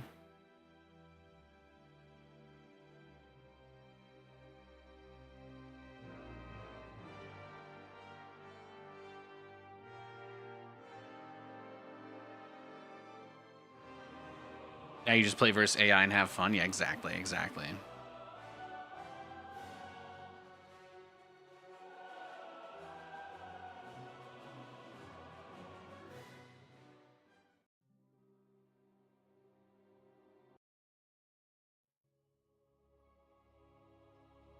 Well, custom content is one of the strongest areas for StarCraft as well. I could easily attribute hundreds, if not thousands, of hours of the time that I've spent playing this game to customs like Nexus Wars, Direct Strike, Doraemon Survivor,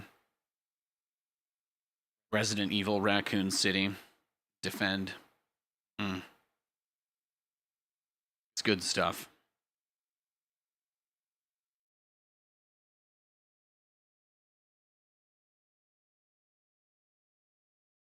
Yeah, PP. He has to go to the bathroom, I guess. Hey, when you gotta go, you gotta go. Yours is not to reason why something.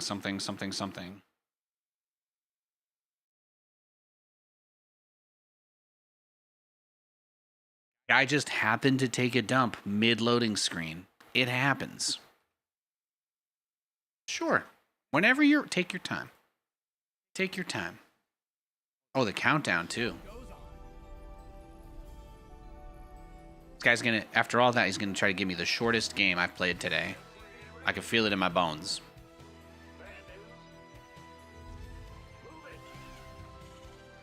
How have I been? Great. Been really good. We moved to a new area. Looking for new opportunities and adventures. I'm in a little bit of a break before I'm working full time again, so I'm just out here doing some streams while I can and having a little bit of fun. I've been getting real nostalgic about the 15-year StarCraft anniversary, so I needed to hop on and get some games in. And I had more fun than I thought I would the last few days, so I figure I'm gonna just keep this riding. We'll just keep this riding. We'll wait for somebody else to like clip some small out of context thing and post it on top of Reddit, and I'll get death threats, and then I'll disappear for another few years again. That's the plan.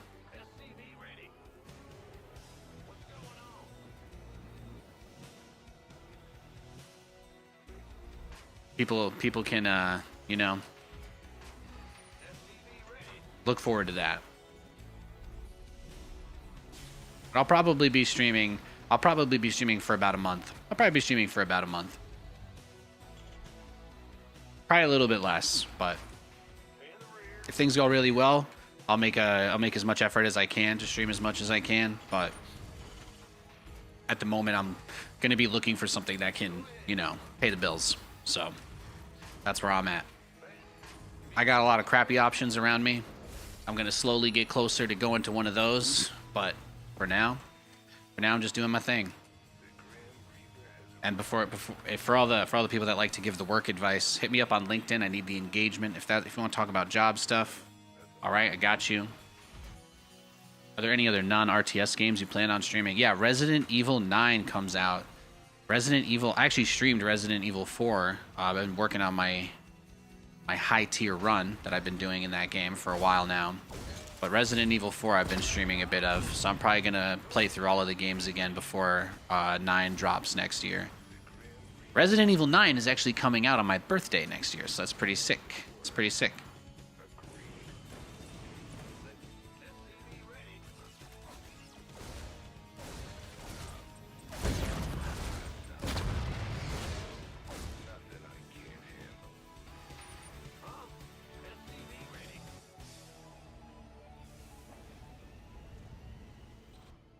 But yeah, Resident Evil 9 for sure.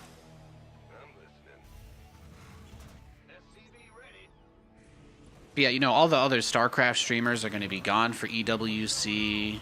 There's a little bit more interest because of the tournament, so it's just 15 years. It's a good time to stream a bit of StarCraft.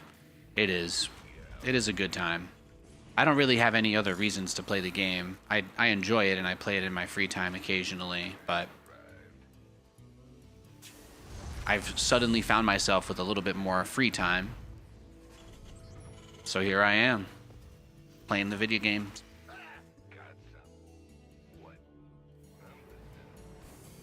Really, it's this map pool that got me wanting to play more than anything else. the last few years, the maps have basically all been the exact same, and a lot of them very low quality. But this map pool that they put out, whenever the last time they changed it was, these are, in my opinion, some of the best and most interesting and least BS maps that we've had in quite a while.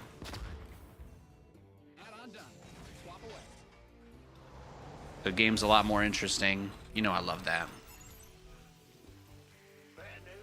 Some bad guys closing in on your armor. Got the Liberatino.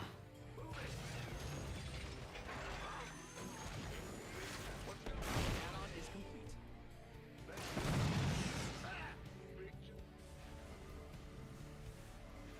In the rear. Go, go, go! This better be good. Aye, aye,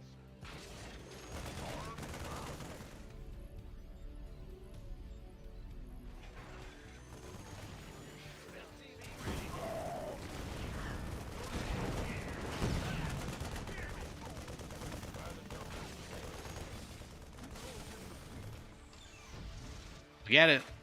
Yes, Commander. All right. GG.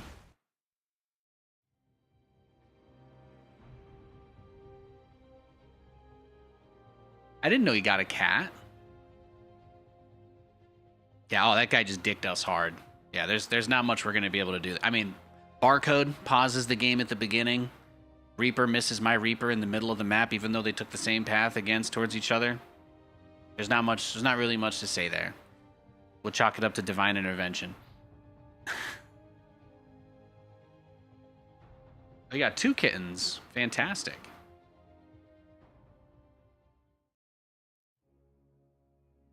Well, the Liberator saw the fusion core, so he should have known that that stuff was coming either way. The Liberator was parked over the fusion core for like half the game. The mostly confusing part was that both of our Reapers went straight to each other's base at the beginning of the game. Yeah, both of our Reapers went straight to each other's base at the beginning of the game, except his avoided mine. His avoided mine, and he kind of just moved in every time I stepped outside my base. It's just... He's an aggressive player, right? Like, if he does that all the time, then that's what he would be doing. So there's not really anything weird about that either. There's like I said, there's not too much to say there. We got shit on.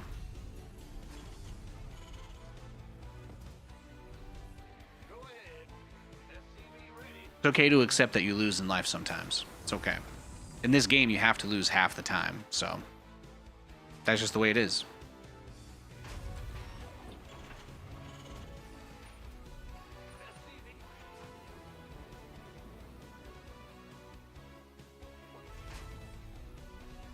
If losing makes you really angry, I suggest you play a game where it's really hard to lose.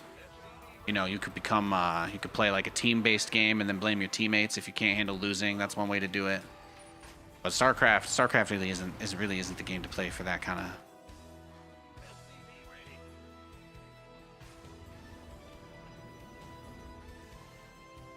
And denial creates enough problems in people's lives as it is.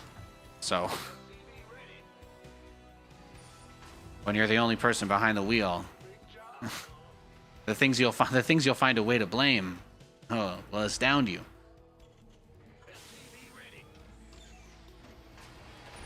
big job, huh? I'm going. We hear you. It's good to see you, Plague. I hope you're well. Oh, he was super ready for the BCs last time, right? We just got to do our thing again. That's it. That's all we can do. Your command center's got some new toys.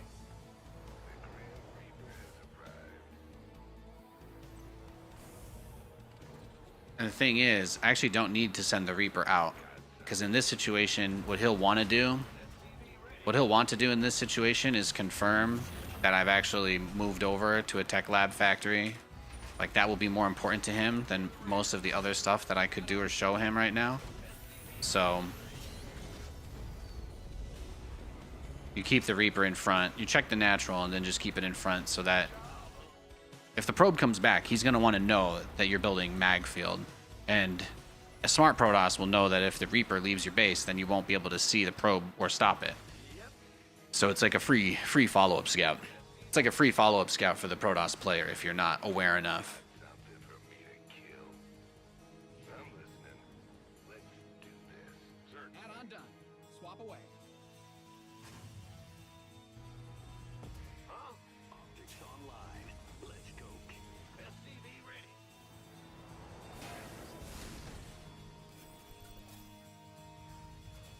You got coordinates. This ought to be good. Cyclone receiving.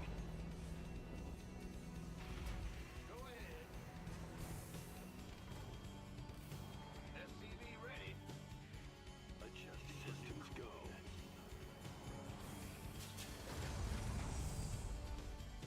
Open into comms open.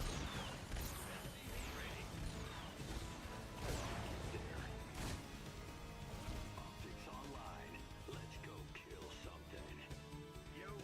Channel's clear, boss. There it is. Well, he wanted to know, right? Obviously. So we go. We move out and do our thing.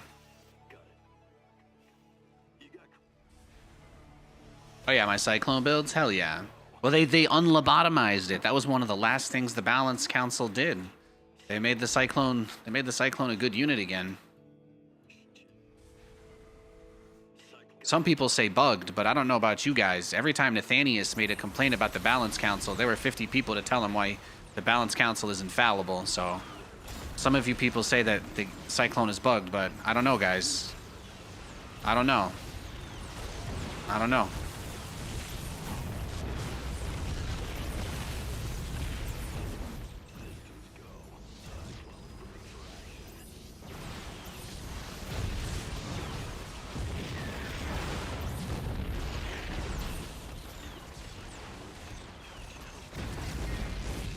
You got Cyclone receiving. Officers win games. Protect them.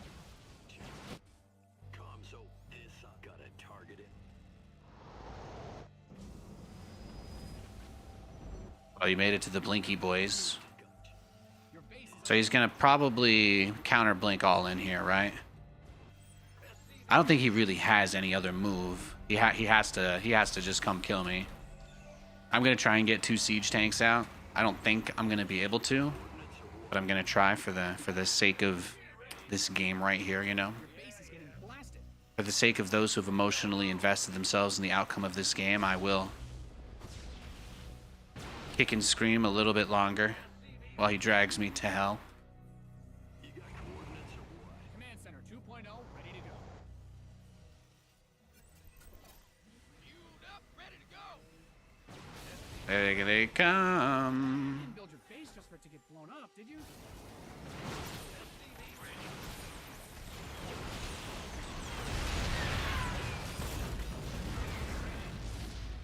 Got it. Your base is getting blasted. How about that? Not too shabby, huh? Decent hold. Kind of just have to hope he doesn't go for like the robo follow-up, the prism. But since he didn't, I was fine. SCV ready. Cyclone receiving. In gear. I get you. SCV ready. Moving into position. SCV systems go. Cyclone ready for action. Channels clear. SCV ready. SCV ready. Big job. I can't even make another factory. SCV ready. SCV ready. Got a target in mind. Cyclone tank is pretty good. I don't think any mech builds are considered good against Protoss, That mineral field. but I think that this composition gives opportunity for your opponent to misplay into you, and then you can win. That's what I would say anyway. Kill something. SCV ready. This composition opens up a lot of opportunities for your opponent to blow it, and then that's like, you know, where you're out. That's where the victory then comes from. SCV ready. SCV ready. Ah! You scared me. This ought to be Like if I go out on the map and he has stalkers, which he definitely will, he'll be able to jump me and try to kill me. So I have to be like really, really, really slow and patient here. But bio players have to do the same thing. So the meta for Terran versus Protoss right now is that Protoss players pretty much go blink every single game and just contain, and then they do a huge bust when the Terran takes their third. So even if I was playing bio right now, even if I was playing bio with Stim and Marines and Marauders, I'd be doing the same thing. I would just be chilling here until I can afford to try and go take my third base. And he would have like a Prism and 4 bases and somewhere around like 10 or 12 gateways just smashing units into me nonstop while I try to take the aforementioned base. So typically where it goes.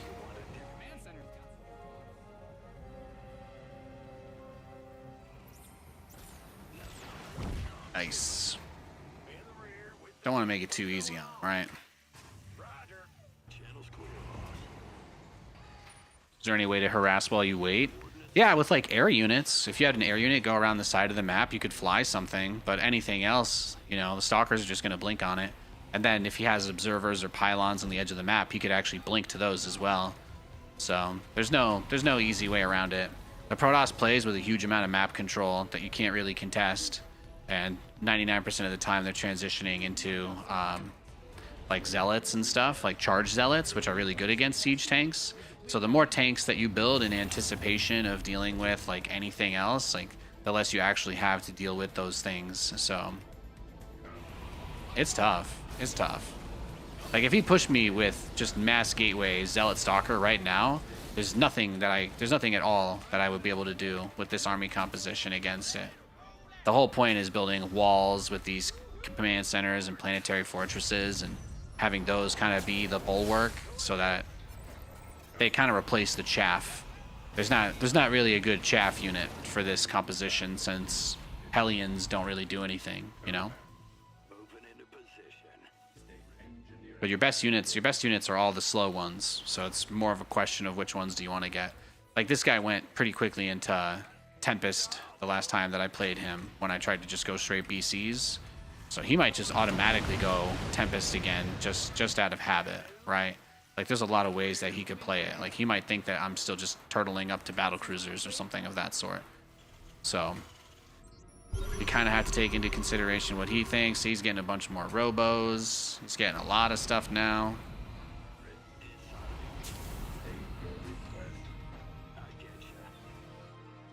We'll see. We'll see what kind of vision he has. We'll see what he's got out on the map. But you have to kind of assume a little bit here.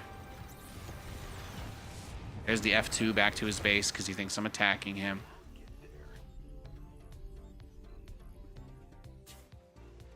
See, he ready. He ready. I'll try and move out with these guys a little bit. Do a little bit of poke, but I won't get my hopes up too much.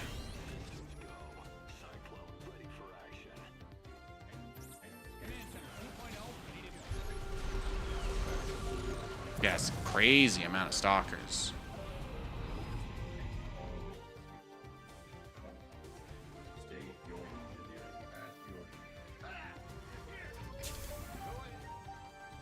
Well, if he's gonna go pure stalker like that, then he's definitely going Stargate behind it. But it means we have time. It means we have some amount of time.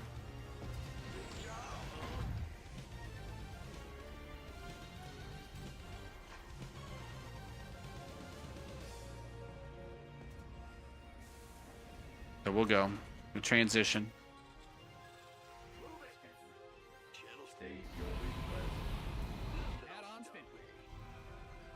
But sometimes that's why I do that battlecruiser opener, because my favorite thing about battlecruisers is they're a really good harass unit. So there's a lot of ways to basically like hand wave banshees and drops out of your base and liberators. Like there are set and forget options for dealing with those units that make them not really that great.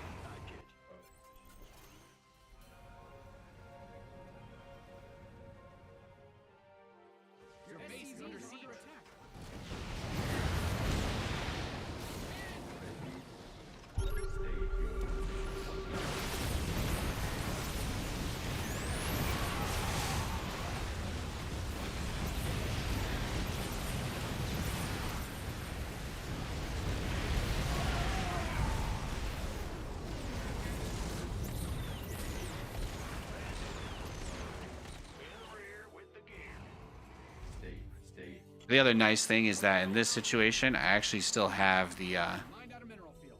Good thing you've got Vespine because of the nearby PF. He can't really stop me from utilizing the resources, which is nice. Do we assume he took this base since he attacked from this angle? No. He was high ground here. There it is.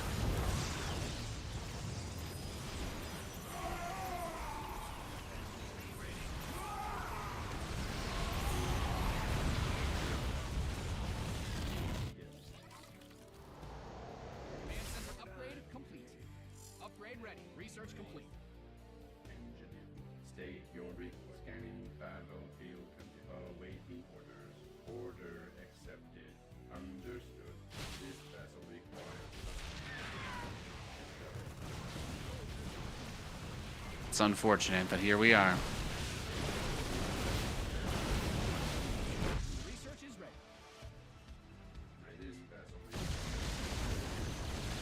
There you go. Bring it all back.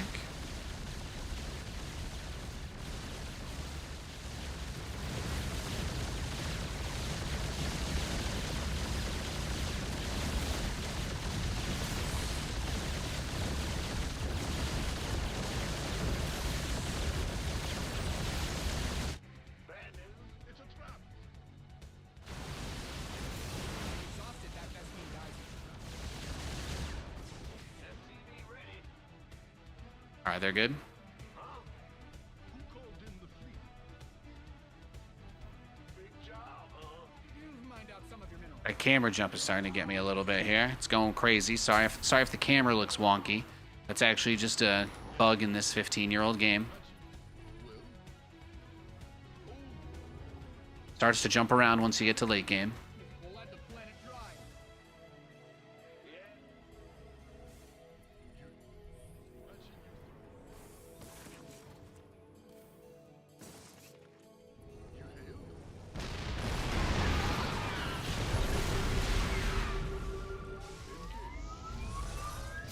Who called in the fleet?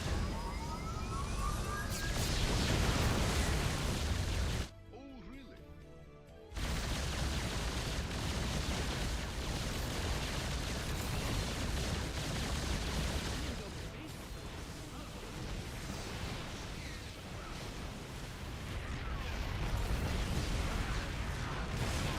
really? It's a trap. Mined out some of your minerals.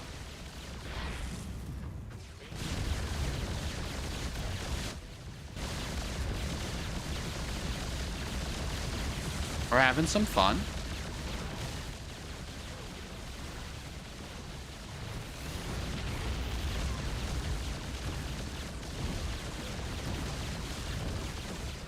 Look at me go.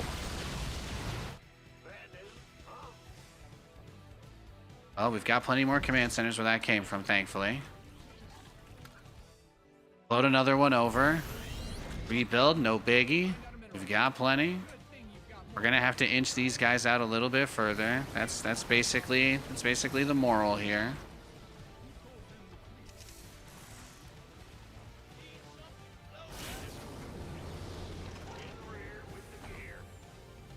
Heal these guys up. See if we can't make something happen still. I mean, the big base trade where he just runs everything deep inside of our main, like that's kind of where these games usually go, which is why I have the tanks where I have them.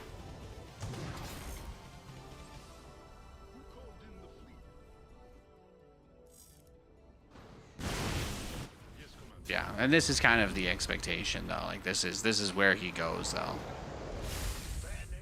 We didn't exactly give him a bunch of options. We didn't really roll out a red carpet.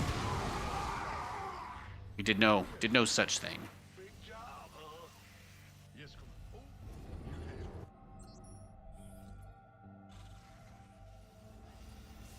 Go ahead. Huh? What's going on? Yep.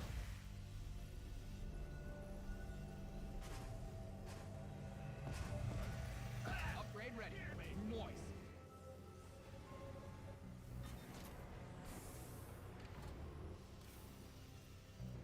Oh, I think we're cooked for sure. Yeah, he's playing this super patient. Gives up one mine. Gives up another. All right, this is it. YOLO. Whatever that means.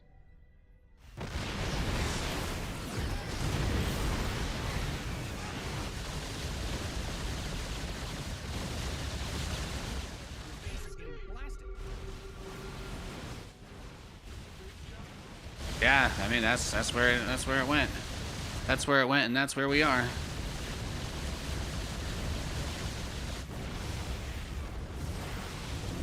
Here we go.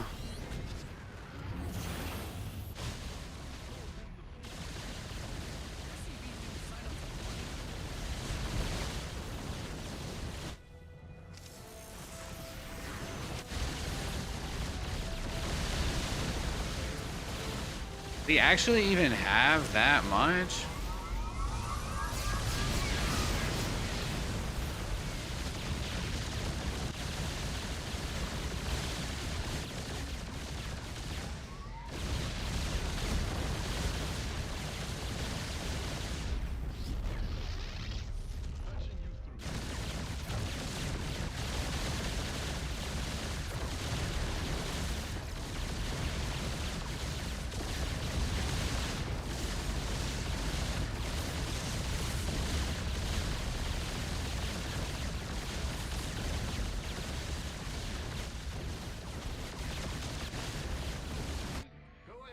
Did he go AFK?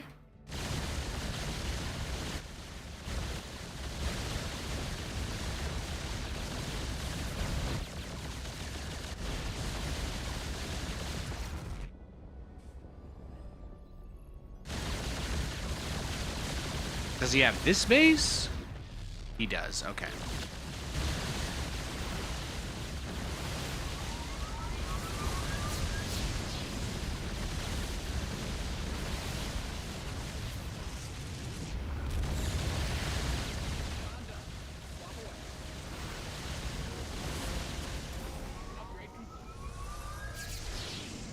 Beautiful.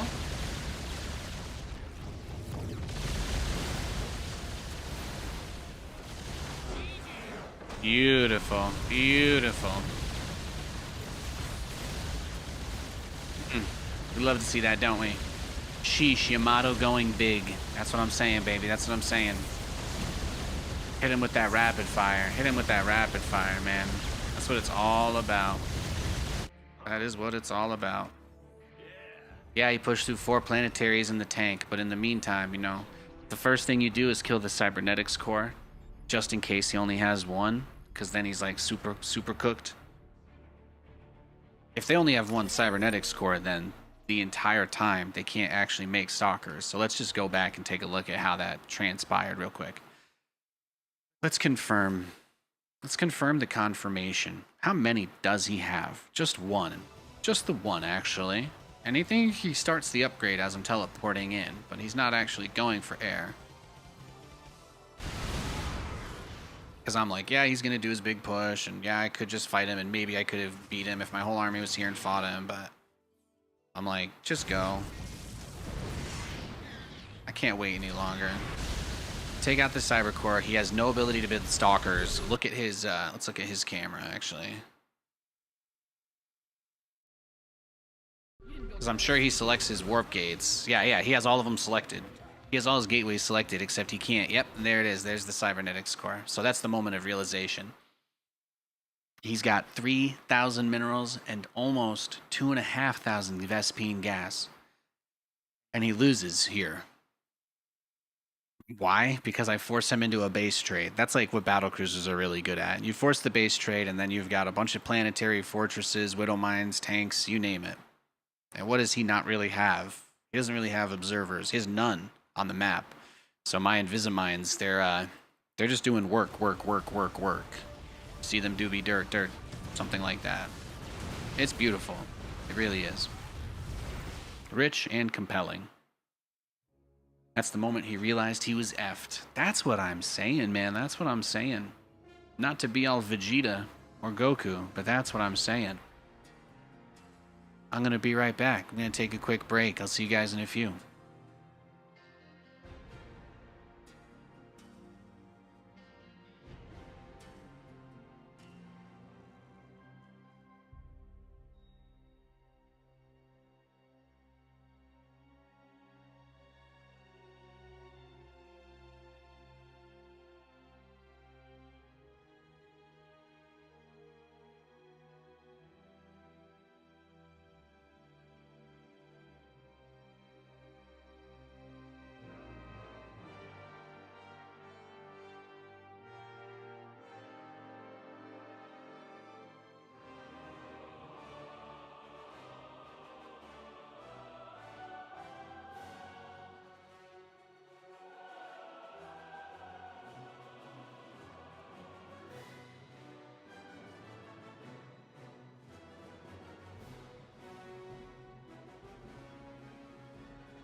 Wow, winning with that supply difference. Dude, that's what I'm saying, man. That's what I'm saying. That's exactly what I'm saying. There was a huge supply gap. He had all that money. I was broke. He had all those bases, and somehow Nathanias won.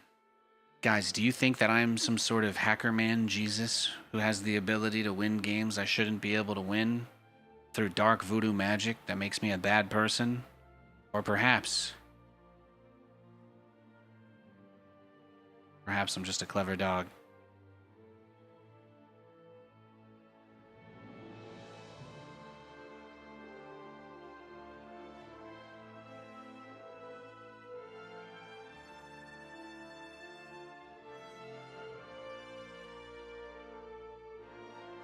It's good stuff. It's good stuff is what it is.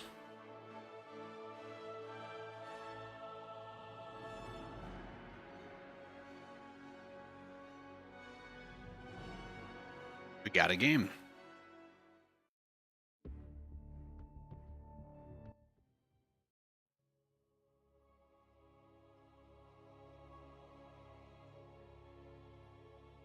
Maganatha.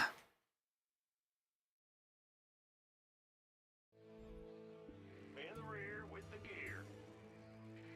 Bad news? Huh? Big job? Ah! SCV ready. Will do. Yes, sir. What's SCV ready?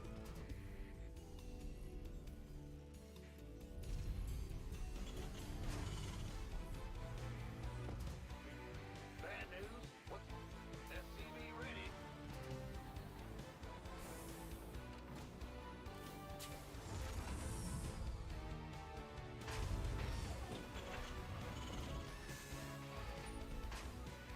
In the rear with the gear. Well, butter. Huh? Yo. Go ahead. Just gonna send a guy out to scout and see if he's like proxying us. Yep. Big job, huh? SCV ready. See that, Matin? Go ahead.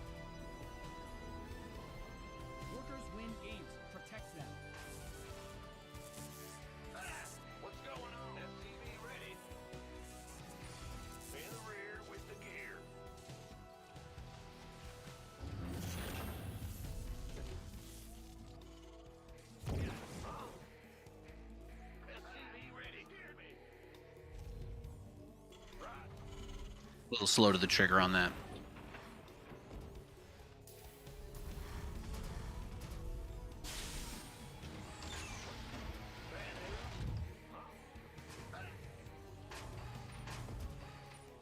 Big job, huh?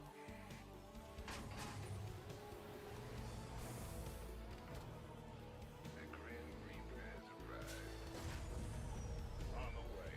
The probe came from this direction, so I'm gonna check over there, but I think we're fine.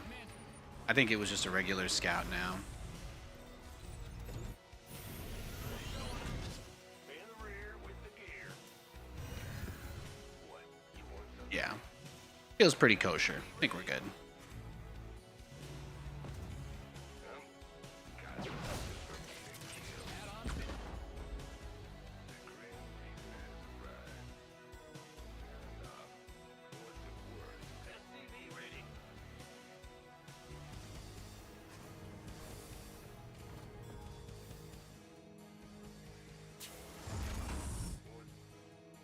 What? SCV ready. Agreed. Get from above. Acceleration zone. SCV ready. Huh? What? Let's go. Cyclone ready for action. Your add-on is complete. Channels. On the way.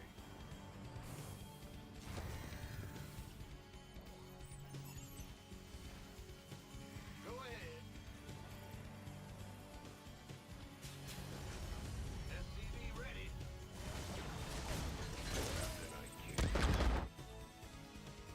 Optics online. Let's go kill something. Show me who you wanted.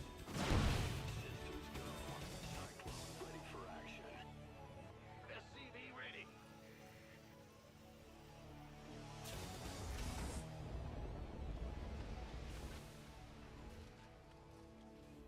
Comms open. You got coordinates. SCV ready. Cyclone receiving. Optics online. Let's go kill something. Your research has concluded. SCV ready. Systems go. Cyclone ready for action. SCV ready.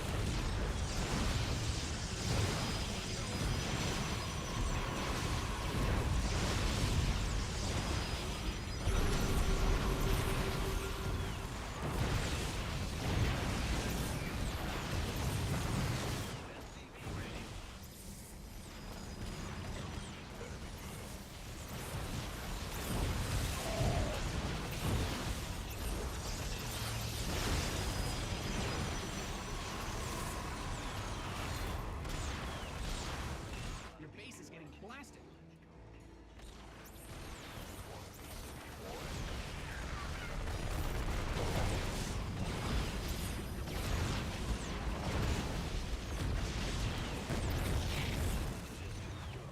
Cyclone ready for action.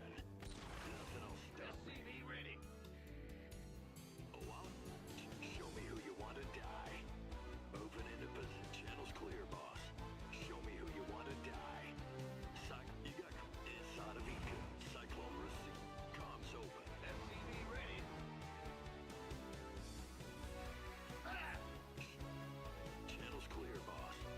Got it. You got coordinates or what? In gear. SCV ready.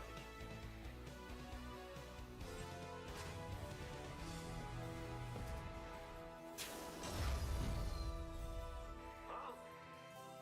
SCV We actually got both command centers up during that, so not as sloppy as we usually are, but no orbital, so it's gonna take a little while to remake that barracks, but I think we got some decent damage.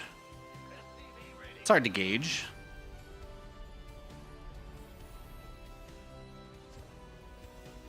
Yo. SCV ready. Systems go. Cyclone ready for action.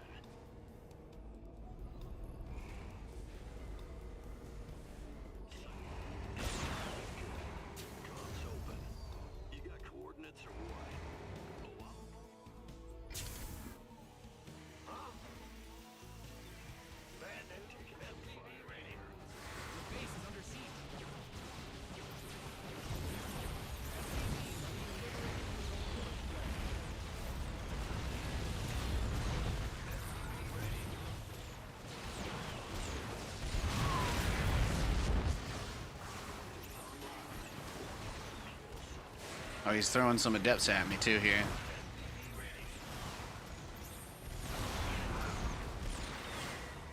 Your command center's got some new toy. SCV ready. SCV ready. Hey, he threw away a lot of stuff there. He probably took his third behind that, right? So we need to do a little bit of counter poke. Systems go. Cyclone ready for action. SCV ready. SCV ready.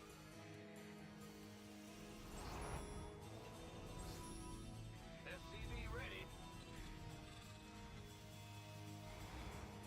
Get this guy a little fixer-upper, and then we'll get out on the move again. Optics online. Let's go. SCV ready. Big job, huh? Hat on stage. I getcha. This ought to be good. SCV ready. Comms open. Nothing else.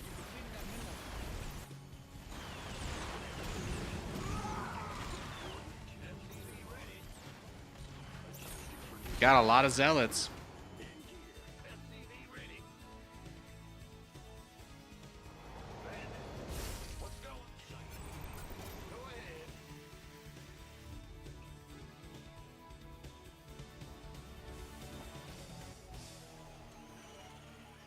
SCV ready. Got a target in mind. SCV ready. Get there. Moving into position. SCV ready.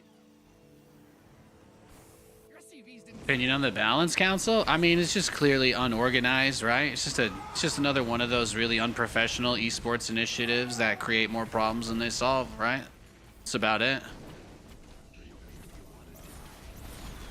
I really appreciated when they made the change to make workers attack faster, because I felt like that was one of the few changes they ever did that really made the game more accessible.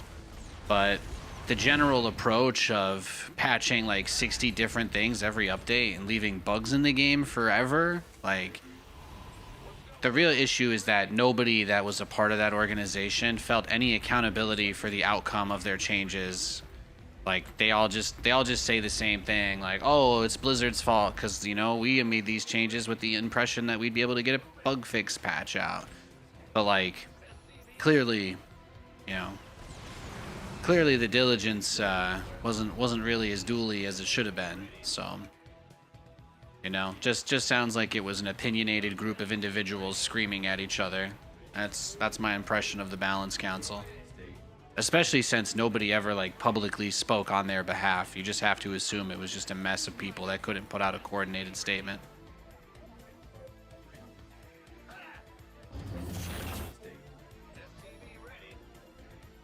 The concept was cool, but yeah. It's pretty clear. It's pretty clear they were in way over their heads. Moving into position. In gear. Systems go. Cyclone ready for action. Cyclone on. SCV ready.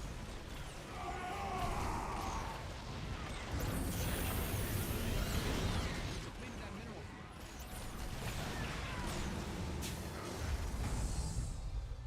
Big job, huh? You mined out a mineral field. Good thing you've got more of those, right? Hat on. No, he's probably just mad because I haven't gone for my third base yet. But he doesn't realize that I haven't taken it because he won't let me because he keeps attacking me, you know? I'm constantly recovering from his pushes. I'm going to have a hard time moving out. It'll be easier for him to close the game if he lets me take my base.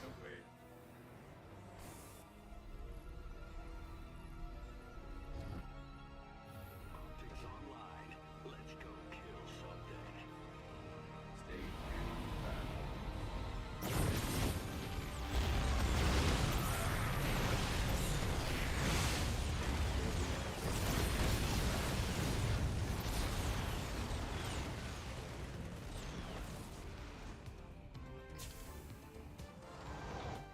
I'm just going to wait for StarCraft 2 Remaster. I'm hoping it happens before I'm 50.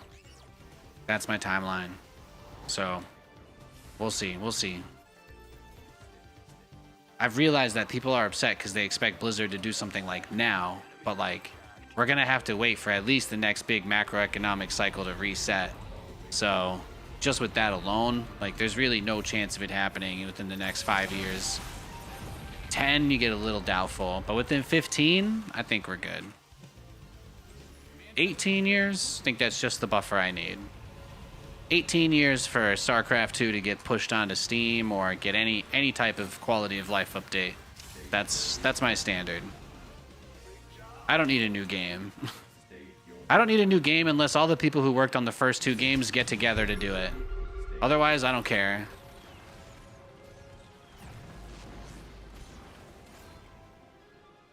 Channel's clear, boss.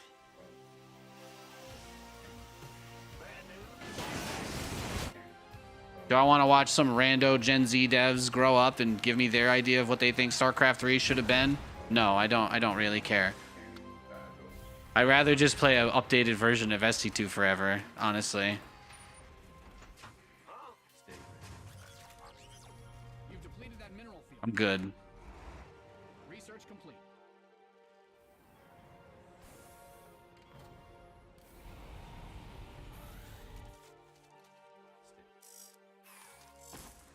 SCV ready. What's going on?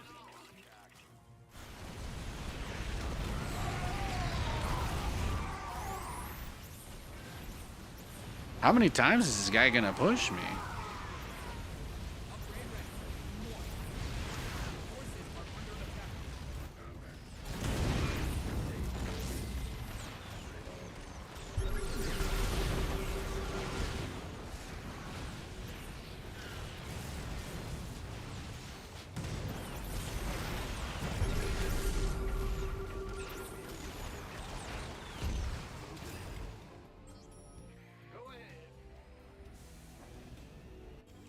It's all good. We got plenty of command centers.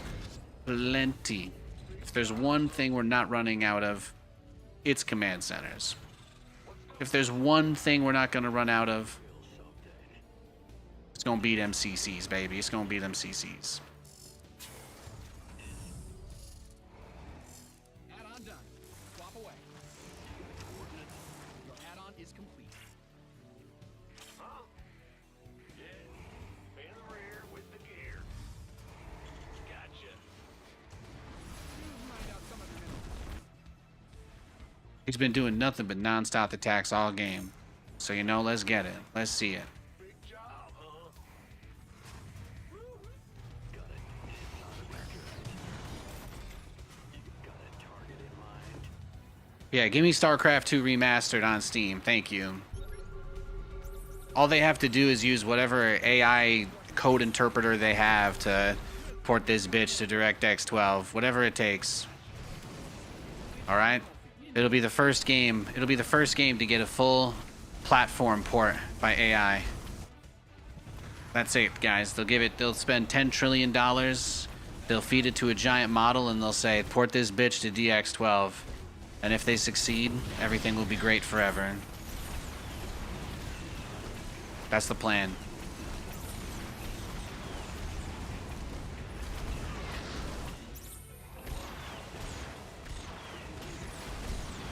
You scared me. Yes, sir. But he didn't get our tech stuff. What he is doing is just kind of consistently running past the PF, so we can take some measures to prevent that. There, we do have some way. We do have some control levers for this. Do have a few levers we can play with on this one.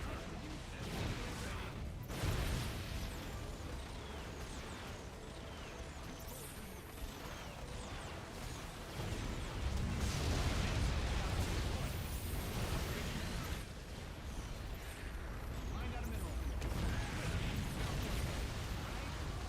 SCVs are under a base and under siege.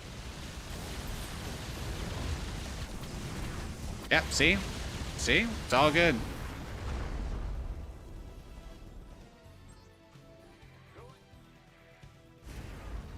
Find out some of your minerals.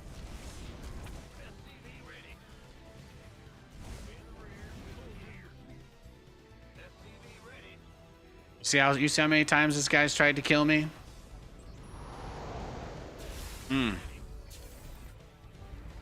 That's how I got that nickname, Mr. Kitten, for 9 lives. Incredible. Incredible.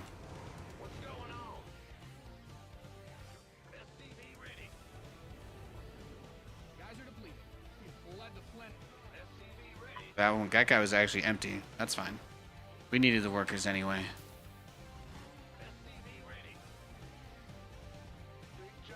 They were always going to be a plot. Now that he saw the battle cruisers, of course, things are going to get a little dicier again.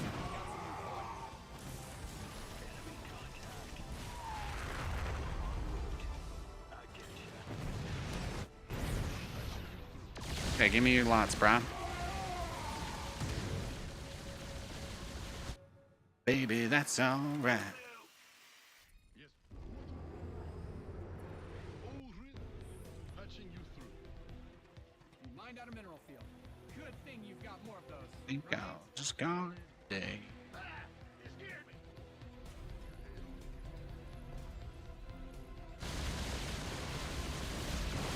Damn, he went straight for him, huh? That's bad luck. Squadron on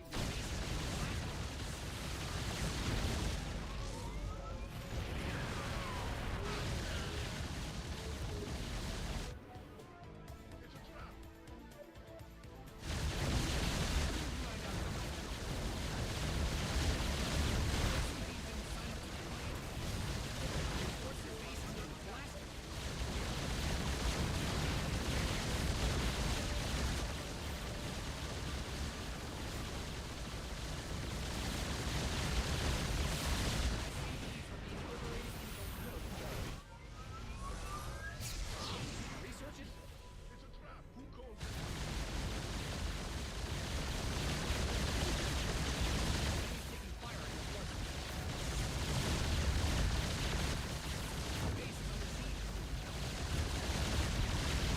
Oh, he's got so many zealots. Yeah, he can't make stalkers right now. He can't make stalkers, but I think he's got enough. He's got enough to complete his agenda.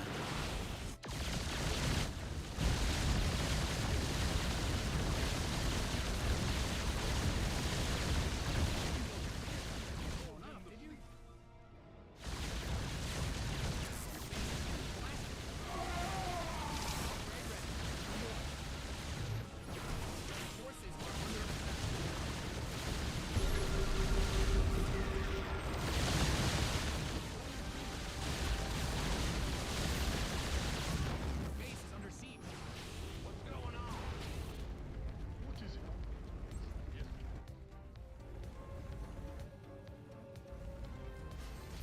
Try and take this base one more time. Yes. Patching. We have enough money to repair these guys maybe once, and we're gonna need him to make a misplay. We're gonna need him to make a misplay here for us. Because he's got nothing he can really do directly against us anymore. What is it? You've depleted that mineral field.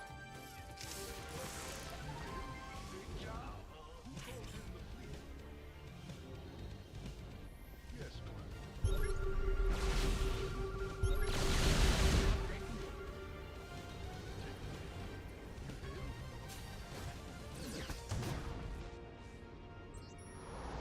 I need the money. He can't really deny me, so I Thing you've got more of those. think we're okay. Oh, really? Yes, Commander. Yeah, there it is, right? There's the obs. Yes,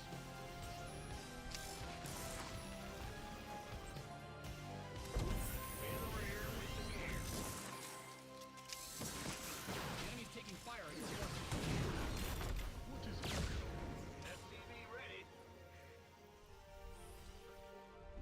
Patching you through. Course laid in.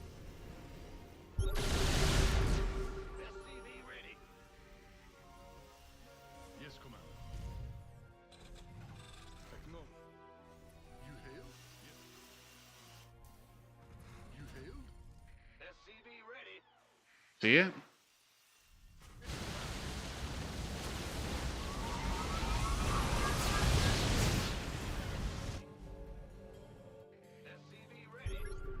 Damn, he's got way too much stuff.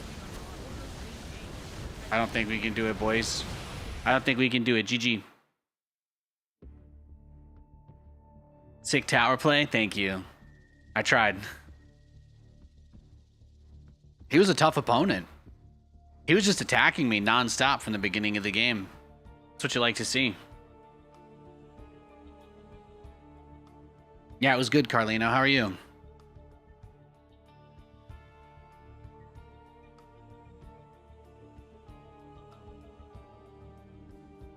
In this world I can't do.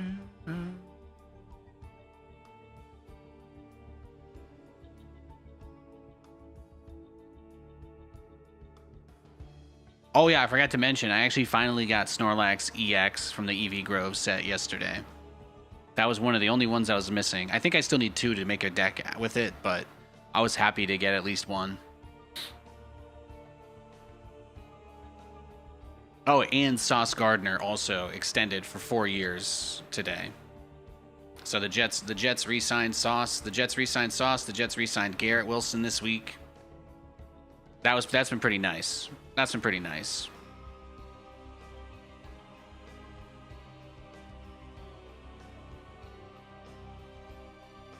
Am I excited for Fields? I mean, as excited as I can be. It's true. It's like a gamble. I put $100 into a high yield slot machine because I don't have any financial planning abilities. I put my whole life on red, and I'm just hoping that it plays out. That's basically the Justin Fields thing. Either it's going to be like, wow, I can't believe how incredibly this paid off, or it's going to be like, yeah, probably not much going on there. So I like Fields, but the truth is this is going to be the turning. This is like it for him. Justin Fields is either going to be our quarterback for the next few years, or he's out of the NFL after this season. Or the most Jets thing ever will happen, which is he'll get injured, end up not playing at all for the whole season, and then we'll go somewhere else next year and actually be good. That's the most Jets thing that could happen. You hit the Pokemon Center to drop today and got a bunch of the Mega Evolution set. Yeah, there's a Pokemon Center machine at our local Fred Meyer, but it was down for 3 weeks for maintenance, and then the day it came back online. Man, I thought we got there early in the day. Not even close. No chance. That bad boy sold out 24/7. We did get some Mewtwo packs from a different Fred Meyer last month, though. So that was nice. You met him? Chill dude? I think so. None of the NFL players that I've met have been insane, crazy people. So that's nice. Even the silly ones.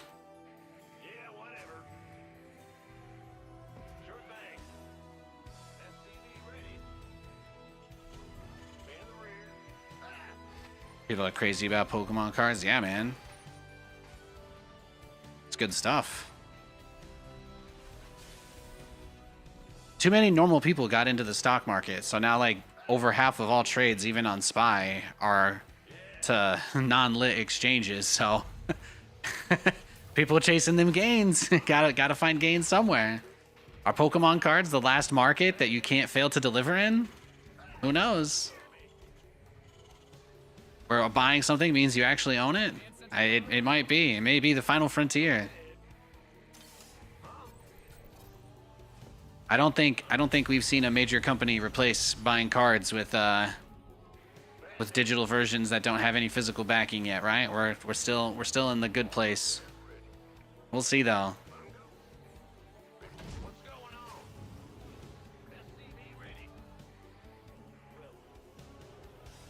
Oh, he put another hatch in front of his base. He's crazy. NFTs. Well, NFT is just a buzzword. Like, nobody actually... Like, the technology behind it, nobody ever argued that you couldn't put some sort of public registry of transactions. That's like a whole... I mean, crypto markets still exist, and, you know, Bitcoin's at an all-time high, so it's clearly got less to do with the industry and more with the lack of useful application, right? But what I'm talking, when I'm making a joke about how people buy stuff and you actually don't have anything for it, you know.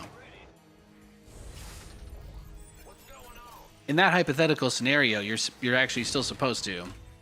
At least my understanding is that you're supposed to be able to trade those in for your actual card or whatnot.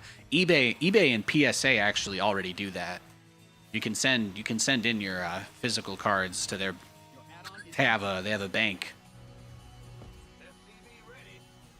You can send your stuff in there, and they'll send you a token you can trade in lieu of it. But I'm talking about when we get to the point where those are just being given out willy-nilly, like Robinhood, and it's all completely derivative. So when we get to the derivatives of derivatives on Pokemon cards, then we'll be in trouble. But we haven't reached that point yet. That's about where the stock market is, though. It's derivatives all the way down.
I think the other problem too is you have to think about our generation when it comes to nostalgia.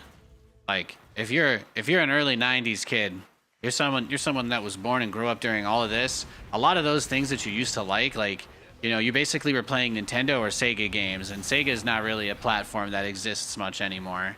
So you're basically getting nickel and dimed on anything that you were ever interested in by Nintendo, which, I mean, even the Pokemon cards, like that is actually, they won.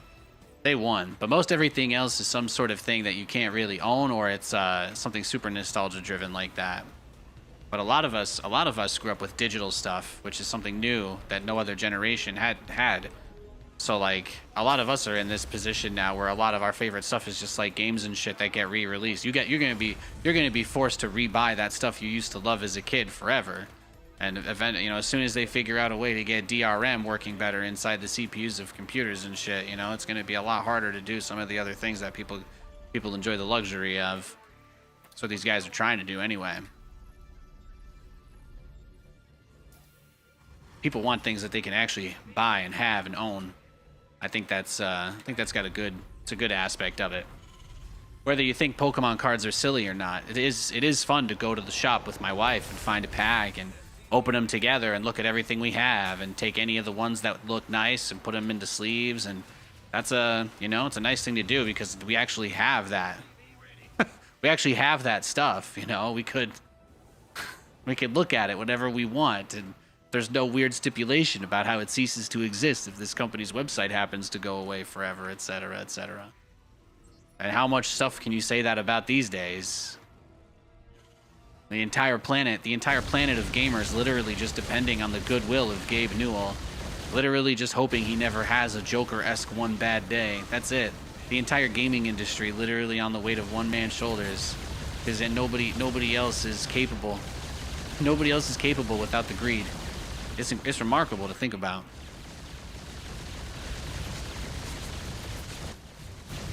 So this guy went for a really fast Spire, but even still, not fast enough.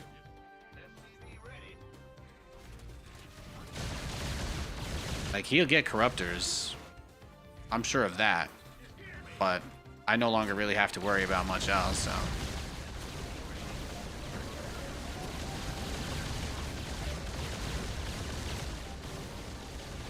Kill all the drones, that's it.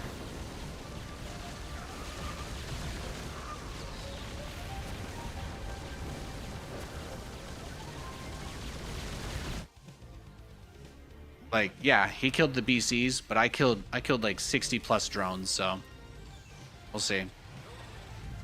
See what he does now.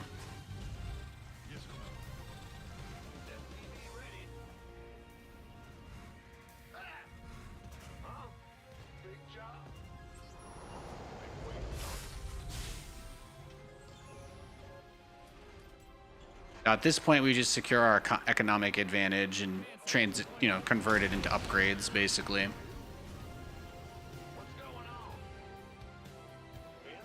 Getting caught in the middle of the map and being forced to teleport home in a sooner than later, that's like the thing I would probably like to have happen the least. But at the same time is also, again, it's not a game over thing. And I do have some turrets, so he won't be able to just fly corruptors in and kill my stuff. It's not an option. It's not an option. Let's go. Beat the OG Sonic recently? Yeah, that's some good stuff. But like, how much? If you grew up in this age of growing digital media, how much of it do you actually own? Everything you had as a kid is expired. The VHS stuff doesn't last that long, or it has to be backed up, and a lot of people don't even realize their hordes of that shit they've been holding on to. One day when they try to open it and use it, it's just going to be blank or unusable, you know?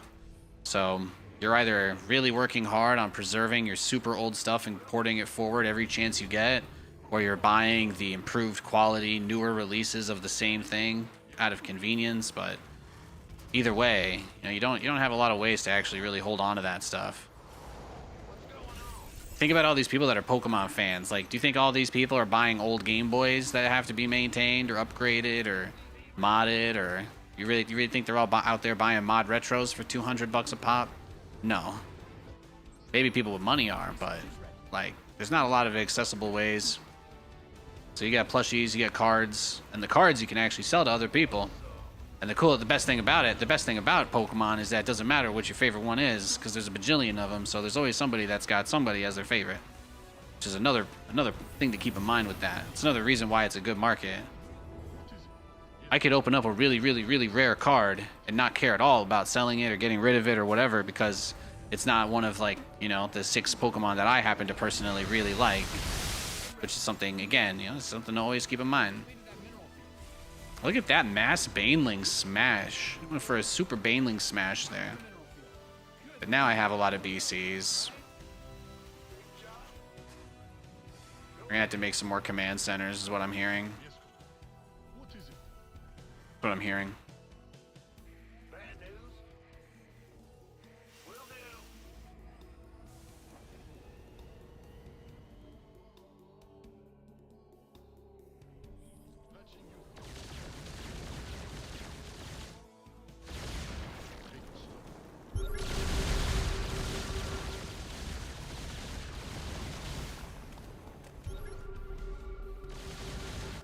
What's your plan, bro?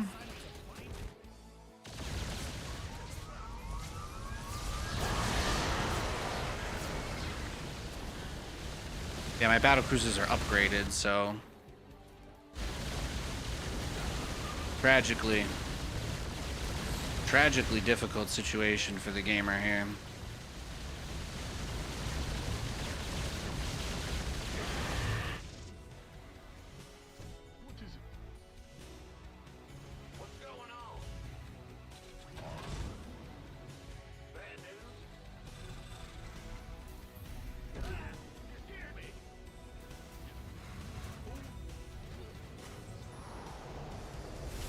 He also spent like 1,000 gas on Banelings to pop that base open too.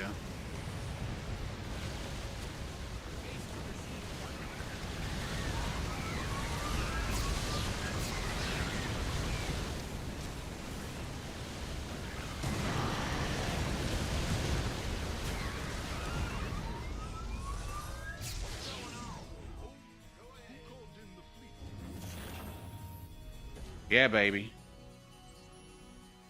Yeah, baby.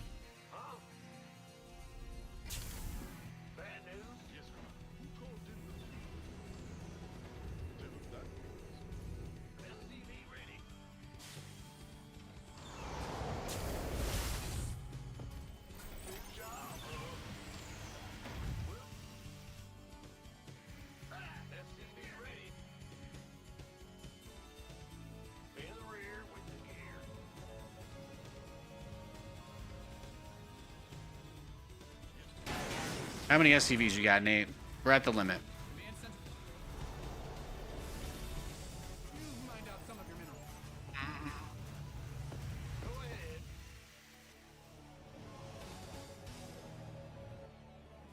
Center 2.0 ready to go. Turn around, no town.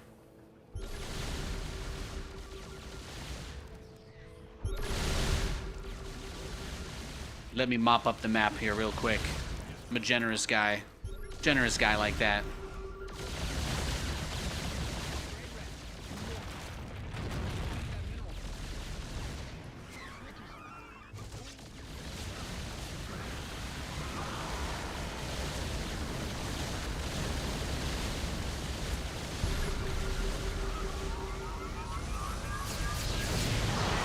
There you go. Kill 8 corruptors, lose 1 BC, teleport out. Easy money. What's going on? In the rear with the gear. Upgrade complete. Oh, really? Go ahead. Your research has concluded. Yes, Commander. What is it? Patching you. Well? Yes, sir.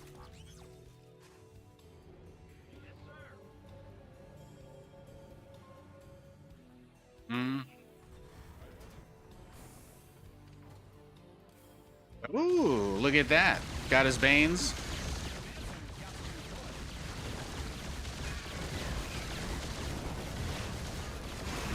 This guy in chat said I'm the worst type of Terran to play against. What a compliment. Nobody likes playing someone who can craft a strategy this devious. You know how hard it is to win against a style like this? I'm sure you hate it. Yeah, I'm sure your favorite styles are all the ones that you do the best against, actually. If I had to put it out there. What is it? I'm sure there's no coincidence at all.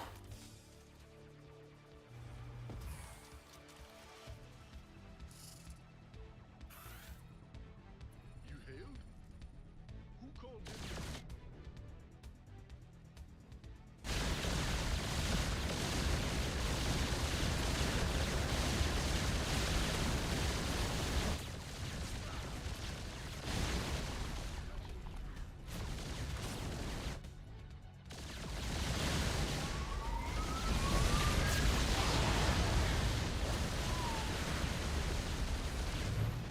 I kind of have to keep pushing here because of the way this has gone.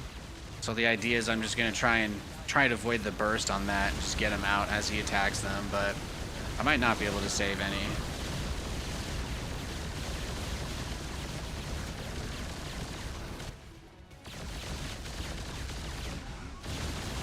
This is why what I'm doing right here is really important, because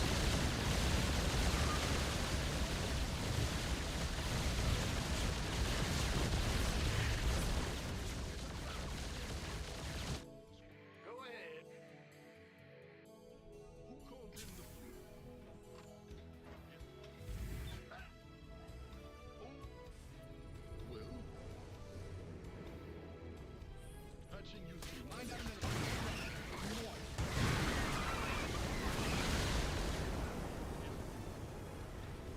Patching you through. we're probably going to have to build some cyclones, though. I think that's what we're going to need. I think we're going to need that. Probably a few cyclones to finish this guy off. Since we've managed to get him into the position that we kind of like, where he's got essentially nothing but corruptors and banelings. It's not a kind of army that has any sort of sustainable Swap away. it's not a kind of sustainable way to play, really. Yes, Commander. So we just have to try and take advantage of that as much as we can. And a good way to get some money here is just going to be to use these crazy orbital spams. This way. Go with double battlecruiser hit squads, since we're going to have to be playing peekaboo on a lot of these expansions.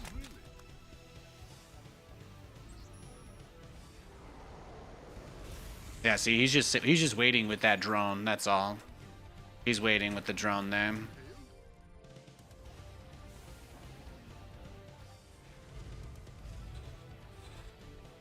Yes, Commander.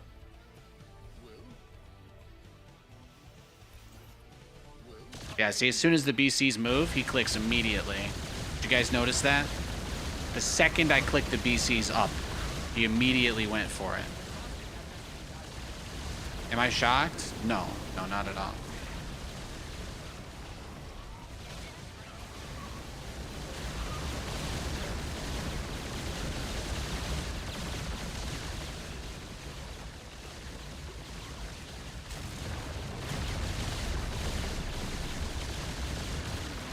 of your minerals.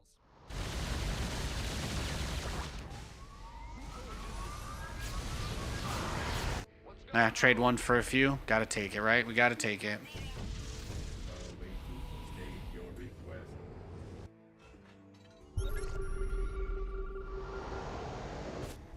Yes, Commander. Yes. Ready for service. So many banelings. So many banelings! Wow. And, you...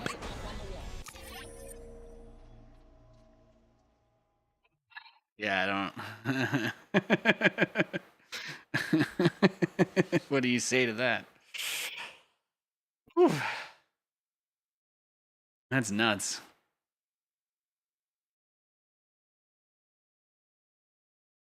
Recently saw in the news that the Japanese mafia washed their money with Pokemon cards. Bro, that sounds like it would be as good to watch as Squid Game. Can you let me know? Let me know where that's what platform that's on. Splash damage redefined. Oh yeah. Can we just watch that one more time? He's got nothing but corruptors and banelings. Oh my god, this is so funny. I mean, this Widow Mine. I don't know what to say. He actually almost knocked the rocks down. And then he just runs through the BCs. That's where that Wild Flowers and Wild Horses song is playing. And then...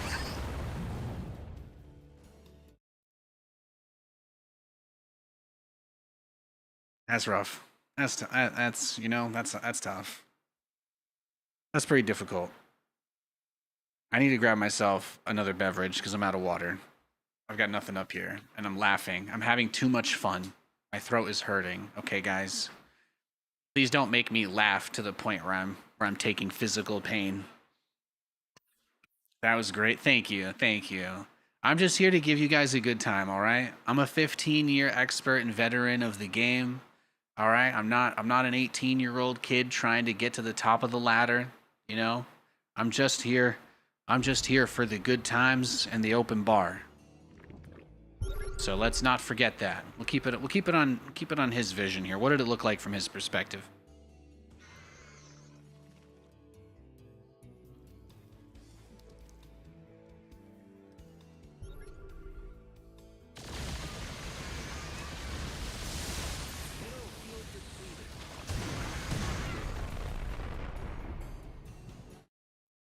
That's the moment. Like, that's his final frame. Have you guys ever seen that horror game series, Fatal Frame?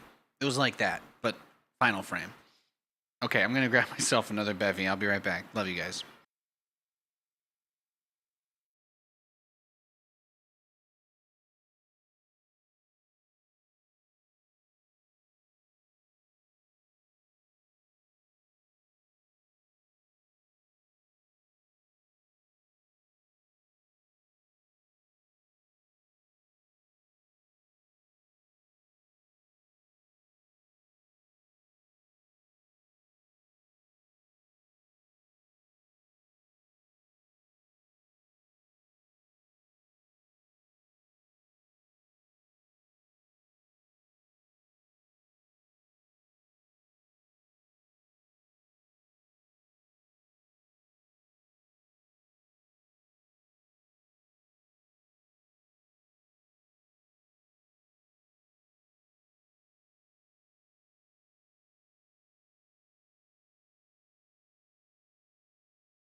Today I've got my 2000s country playlist going.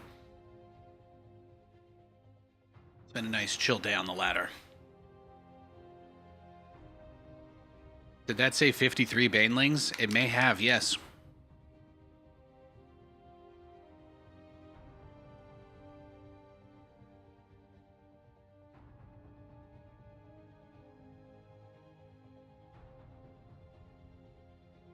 Nice clip. Nice clip, Plaguey.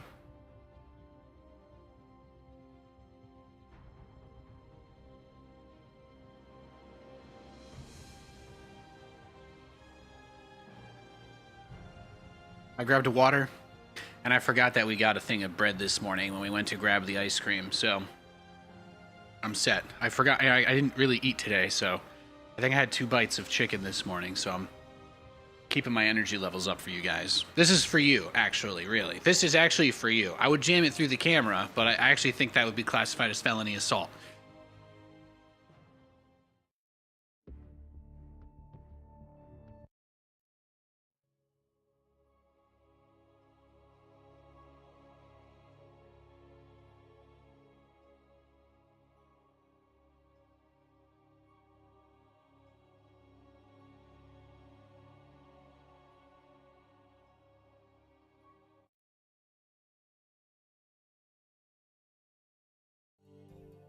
The quest for glory begins. Huh? What's going? What's big job? SCV ready. I'm going. Yo.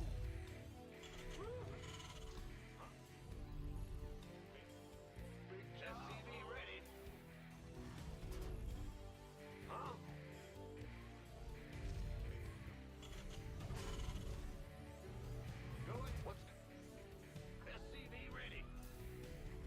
Screenshot whatever your crash and your bug is and just paste it into ChatGPT, man. That's the way to do it.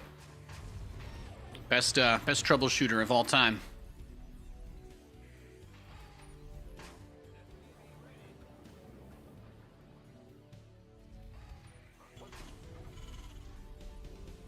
You can go post on Reddit and have a bunch of people yell at you for not searching for previous posts. Or you just paste that bad boy in there.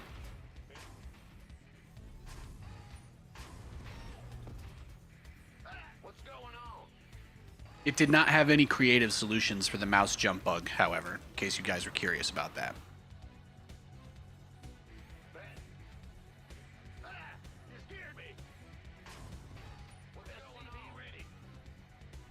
Sure thing.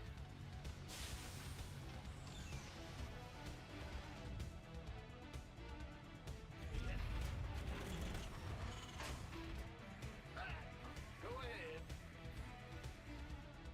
Oh. Bad news. Yeah, I did it. I did it now. You scared me. What's going on? I thought I just did something bad there, but I think I saved myself. Command center upgrade complete.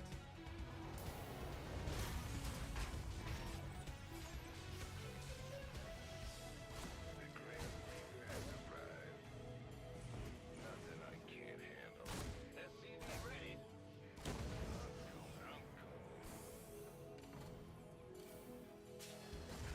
Yeah, in the rear with the gear. SCV ready. I have no idea where he spawned, so we're going to have to figure that one out. We are going to have to figure that one out. SCV ready. The Grim Reaper has arrived. Fair enough. Got something for me to kill. Yes, indeed. Oh, hey, Marauder.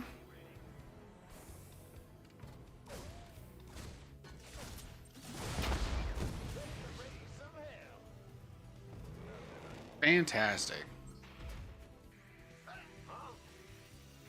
Yeah, whatever.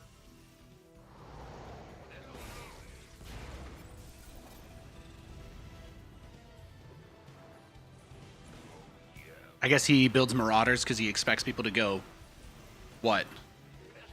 Mass Reaper on this map for TVT, huh? It must be popular. Add-ons finished. Must be a popular strategy.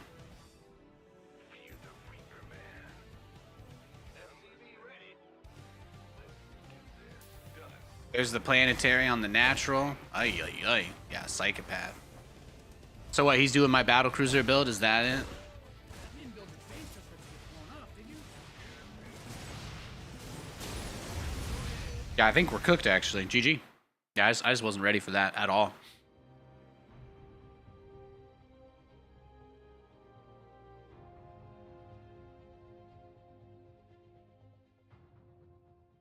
He had turrets and cyclones out already, too. He's crazy.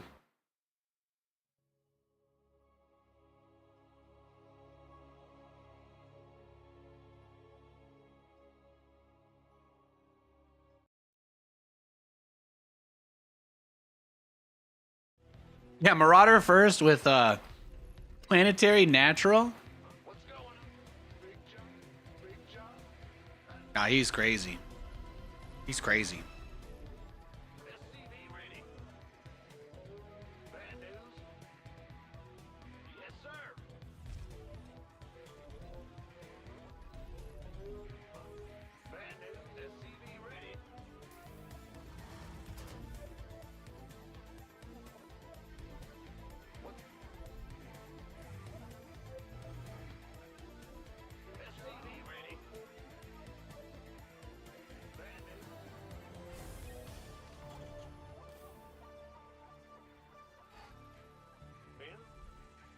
Bro, I can't wait to go see the birds after the stream.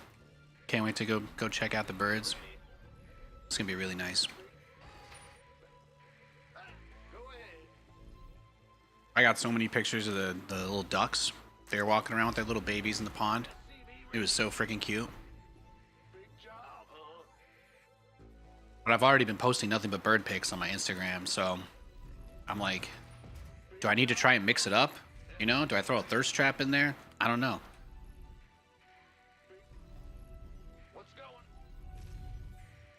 There's a lot of birds, man. One that we looked up that came up really close to us was we got a red-tailed blackbird. We've seen some eagles. We've seen a lot of crows around. My wife actually saved a crow's life. Rescued a crow that got stuck in a tree. We did that before we moved, but you know we've been, you know, we're kind of crow people because of that. We're in the good graces of the crows, etc. Saw a purple martin for the first time ever last weekend, about a half a mile from your house. Hell yeah! But yeah, that's what we've been doing. That's what we've been doing. So checking out birds, checking out all the stuff out here. Been really nice.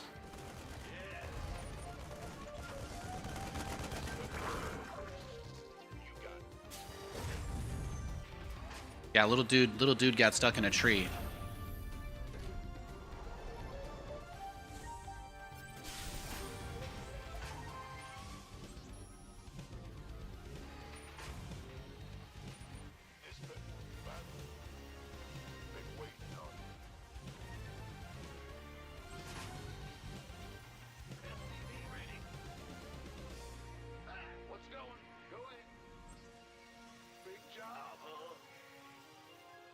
Command center upgrade complete.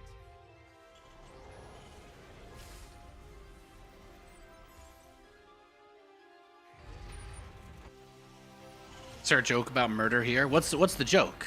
What's the joke? Huh? Huh? I'm Joe Goldberg. She's Love Quinn. That's it. That's it. It ends that season. Nothing bad happens at the end. Okay? They happily stay together and murder people together forever after, etc. Right? Right, guys?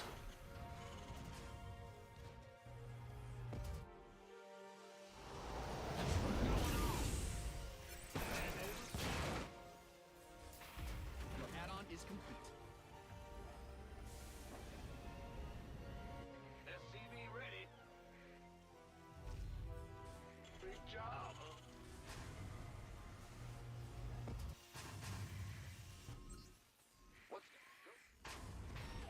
SCV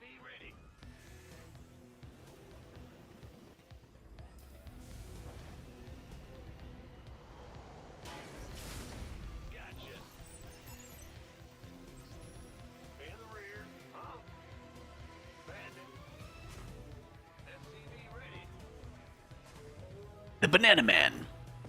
Add-on done. Swap away. Pew pew pew pew pew pew pew pew pew pew pew pew.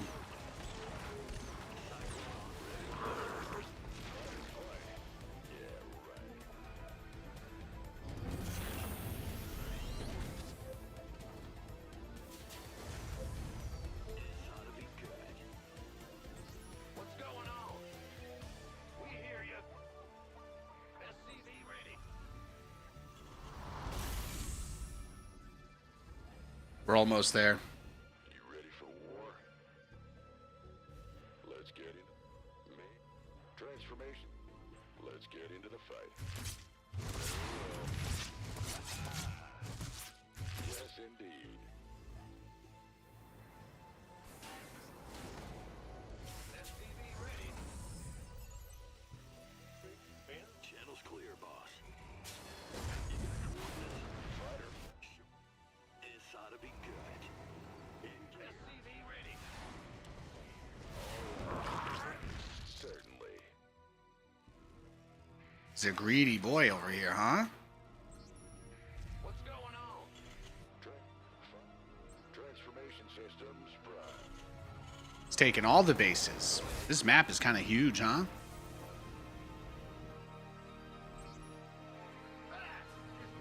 SCV ready. I get ya. Fighter flight. Yeah, right. SCV ready. Punch it, Chewie. We're just getting in there. We're going.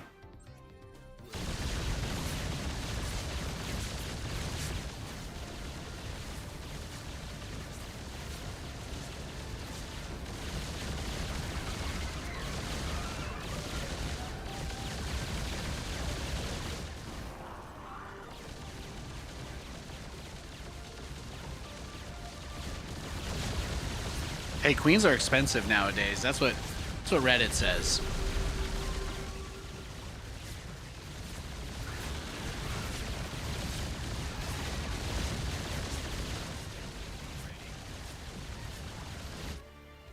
Research complete. Go ahead.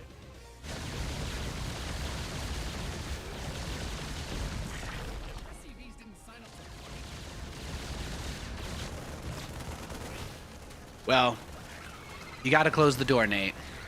You got to close the door. That's kind of an important part. I can't lie. Closing the door is it's a high EV play.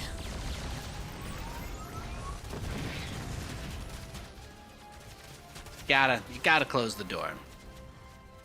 You didn't build your base. We might still be able to pull this off, but it's kind of like doubtful now, you know.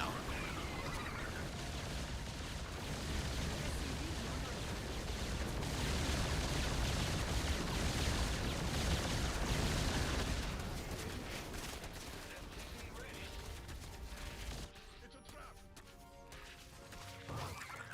SCVs are being liberated in the worst way.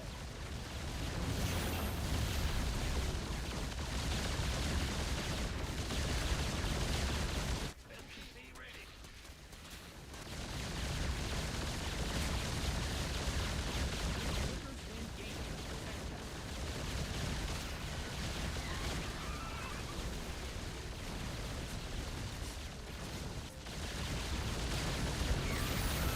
Workers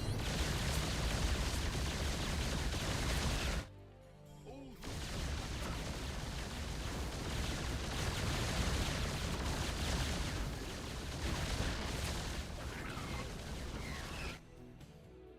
Go ahead. Yes, Commander. Workers engaged. Upgrade ready.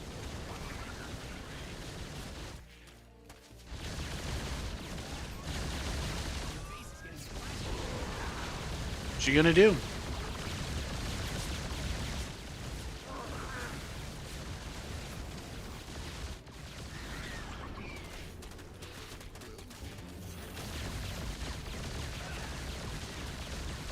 Your base is under siege.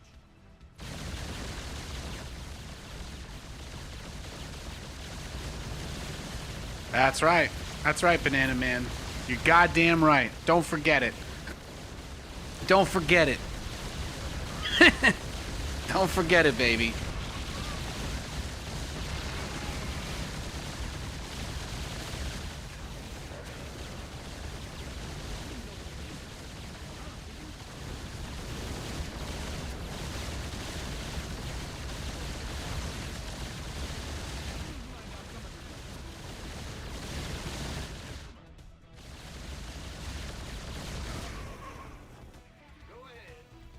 Real builds. Guys, apparently I'm Dr. fucking Strange because I opened a portal to another dimension and did a strategy that does not exist in this realm. Where's my Marvel contract? Where's my money? They're in the walls. Apparently, I'm a master of the mystical arts.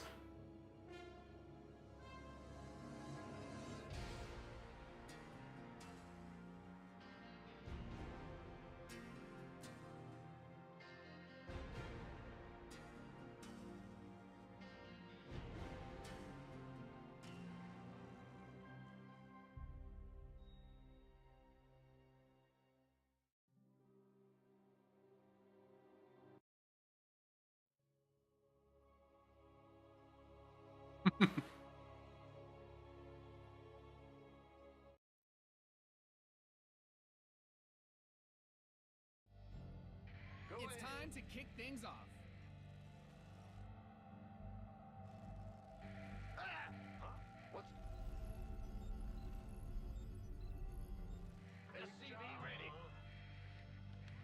And the clothes hanging out on the line.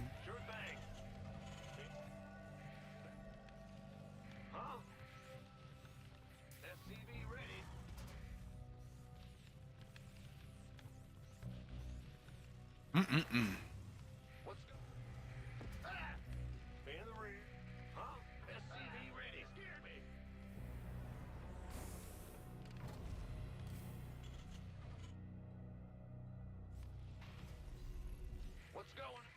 Big jump. Fan the ring. Huh? Bad news. SCV ready. What's? Huh? What's going? Bad. SCV ready. What's? Go ahead. Bad news. Big jump. Fan the ring. SCV ready here. Yeah, please only pro gamer builds, exactly. Oh yes, I forgot. These people live in a fantasy world where everybody is the exact same. Oh my god. Wow. I forgot. Oh. I forgot to be the exact same as everybody else today. My bad. Will do. Bad news. What's going on? Go ahead. This guy had his like mind explodes when he goes to restaurants that are different from each other. He's like, "You don't have chicken nuggets?" They're like, "No, sir. This is Panda Express." And he's like, I can't get chicken nuggets." And he's like, "Well, we have orange chicken." He's like, "No, that's not right." I'm like, well, I don't know what to tell you. I don't know what to tell you, man. Maybe you shouldn't go to Panda Express if you don't want people to offer you Chinese food, or you know, Chinese food derivatives. Since we're on that subject today. This better be good. Fan the rear. Maybe sometimes different places and different people will have different things and do things differently. We got to be ready for that, actually. A real adult would be ready for that. Yeah. If only.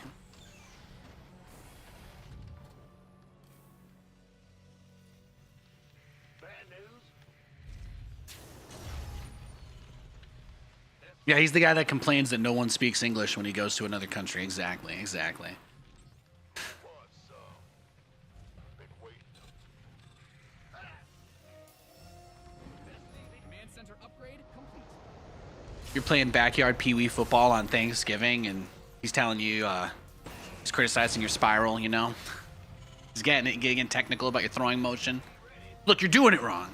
It's like, I just had 3 edibles, man. We're playing with the nephews. You're doing it wrong. Gotta throw the ball like this. Bro. Bro. Are you okay? Add-ons finished. I'm gonna build Hellions this game because I'm a glutton for punishment. So let's do it.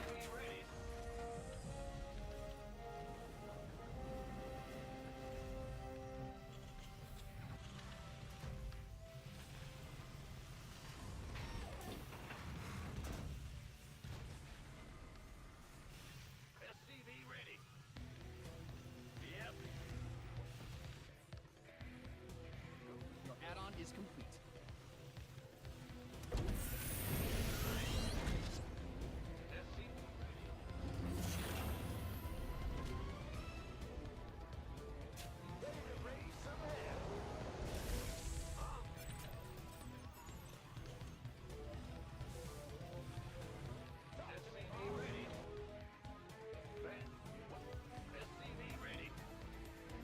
Oh, there it is, right? It's gonna be the push.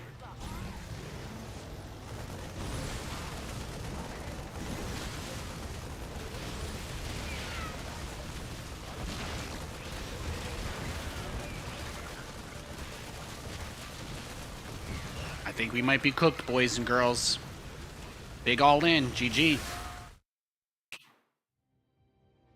Let's go next. Complete SC BattleNet noob here. There are no limitations on names. That's all you need to know. You can put whatever username you want when you make an account on this. It was one of the biggest mistakes they made with this game, but you can put whatever name you want. There's no limits.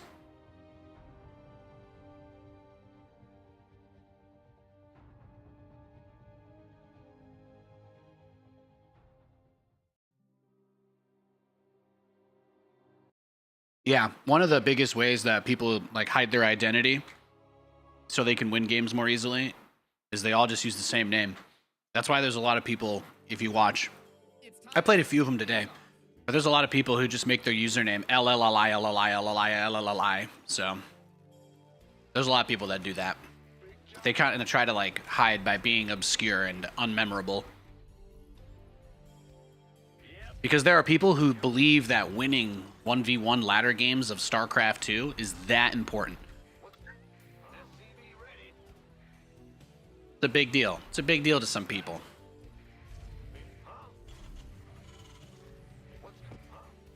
Big job, huh? SCV ready.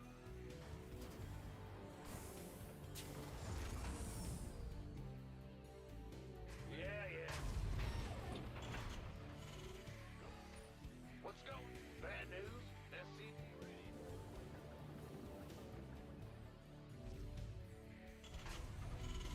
Yeah, Cyril and Clem on top for so long. Yeah, they're the best. They're the absolute best. SCV ready. Maybe they want to be pro? Sure, Jan.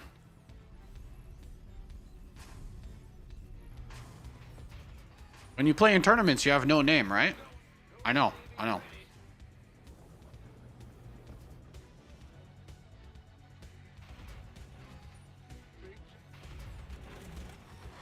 Yeah, I'm gonna say they got bigger problems if they're trying to be a pro in this game in 2025.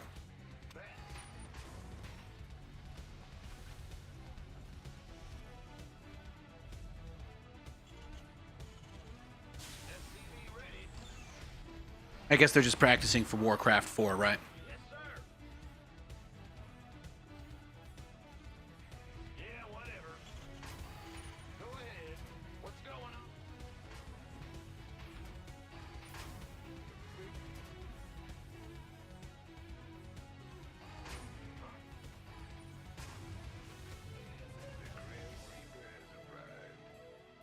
Nothing I can't handle. Let's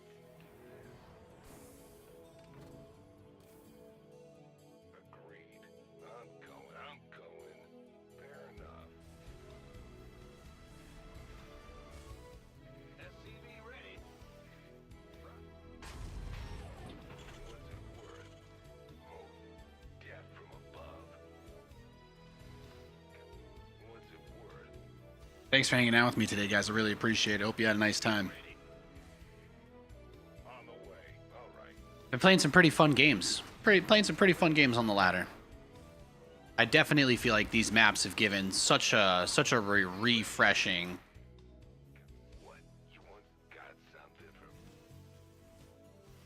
Just the way the games go are a lot more interesting, I think, these days.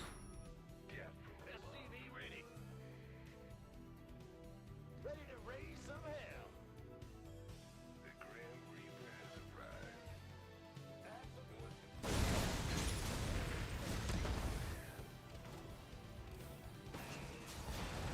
Get from above. Got something for me to keep. I'm listening. SCV ready.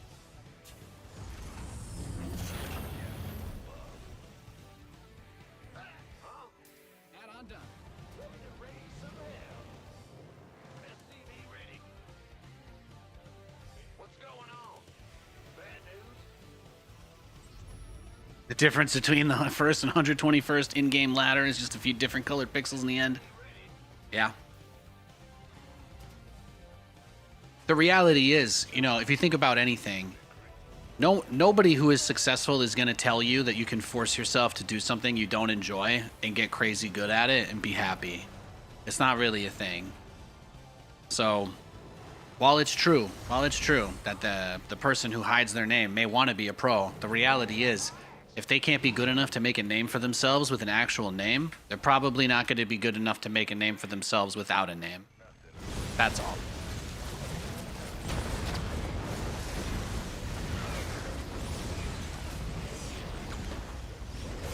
It seems like if there was like a StarCraft 2 multi-level marketing scheme, like a pyramid scheme, it would probably like have all of these weird rules listed, you know.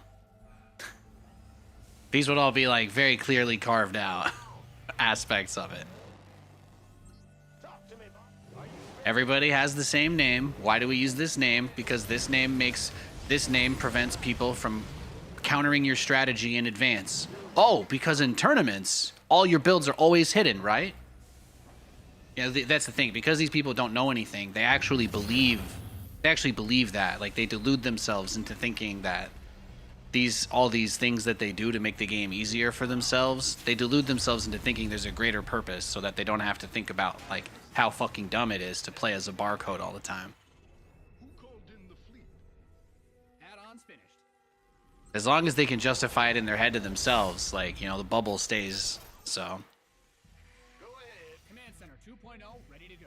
But if you were good enough to get to the top of the ladder and start competing and the only thing holding you back was not having a barcode, bro, you're probably like really popular and well known at that point already anyway. You imagine that? New and up and coming pro player, the only thing holding him back is that he's the only guy that doesn't have any secret builds. Oh wait, there's a lot of pros that just play standard all the time.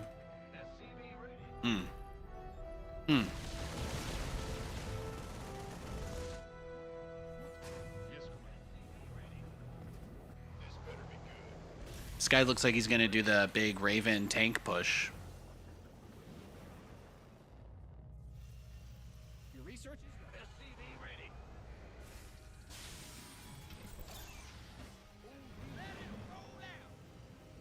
Who called in?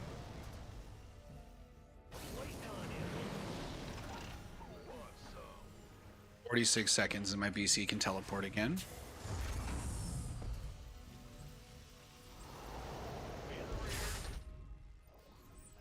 Go ahead. Command Center upgrade complete.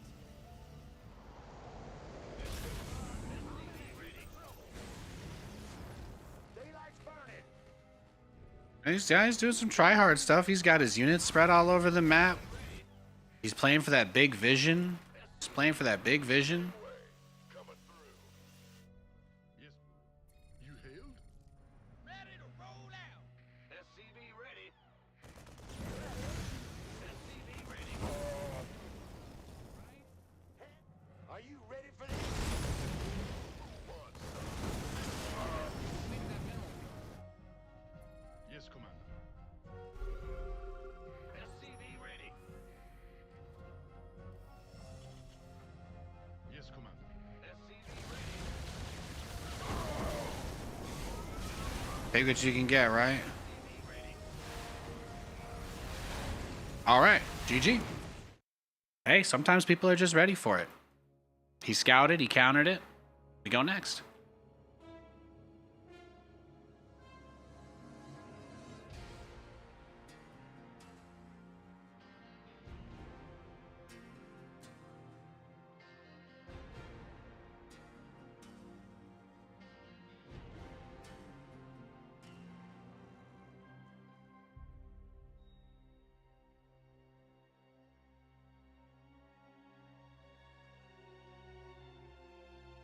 Yeah, Clem and Cyril are the top. I think Cyril is the best Zerg in the world right now.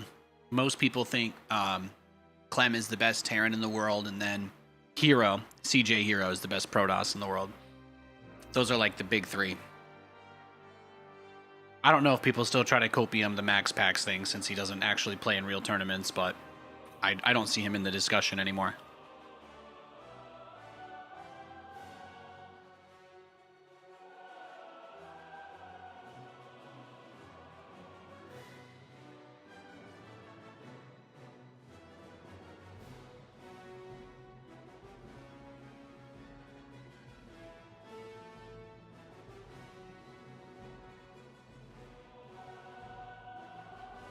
Yeah, Classic's really good too.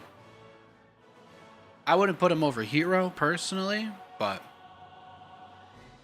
he probably trades with Hero regularly if they play against each other much. I'm not aware of like any other high-level Protoss players that are competing at the top these days. I think it's still just the two of them, despite all the complaints to the contrary. The quest for glory begins. Oh yes, people are really desperate for Protoss representation, right? To make this dumb balance argument. So Clem is also a Protoss. And when it's no longer convenient, he won't be a Protoss anymore. Should have clarified that. Bad news. SCV ready. In the rear. Bad news. What's going on? Go ahead. Big job, huh? Right. SCV ready.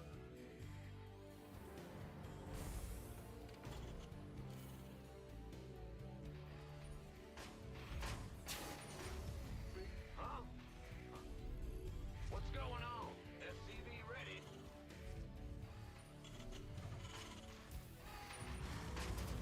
What's bad? What's going? Go ahead. SCV ready.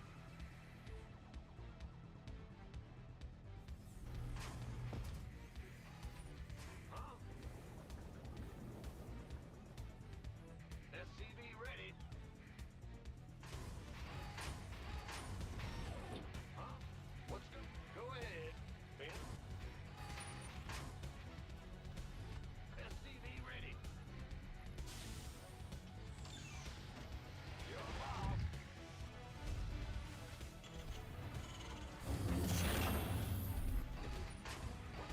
Huh? In the rear with the gear. Yeah.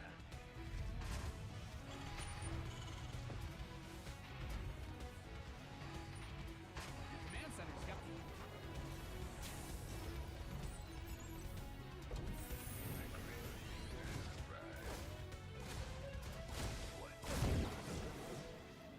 Done. SCV ready.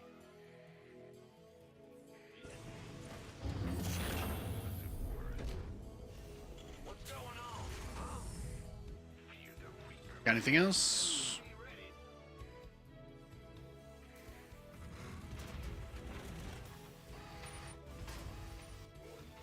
Got something for me to kill. SCV ready. add-ons finished. No, that was so funny though, with all the people that complain about that stuff. The moment Clem started winning shit as Protoss, like Max Packs basically stopped existing. People just really wanted to see a Protoss player do anything at all. Fear the Huh? I do think about that from time to time.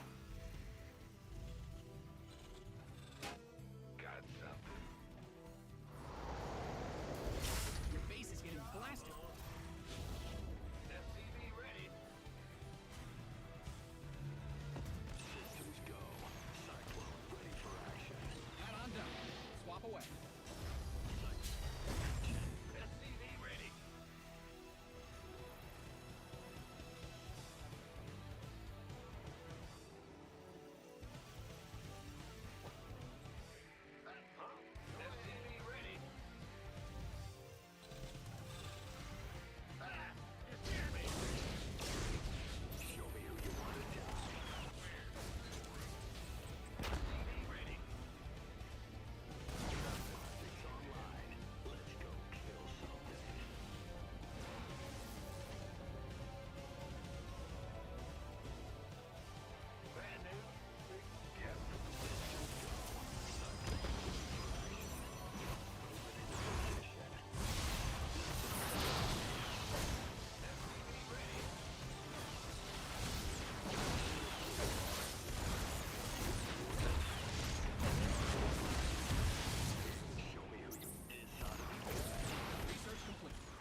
Beautiful.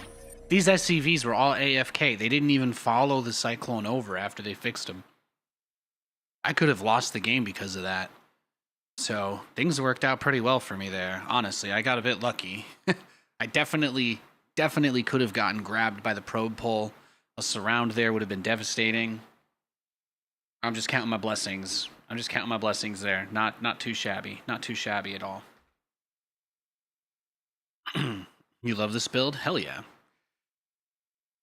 You actually thought the New Balance patch did a good job of buffing Protoss and unexpectedly made them competitive for the first time in years. I think it was unexpected because we knew that the Balance Council was acting in pretty bad faith against them. Like, they got nothing but observer buffs for 3 years, and they didn't win any premier tournaments for years. Like, they absolutely got it.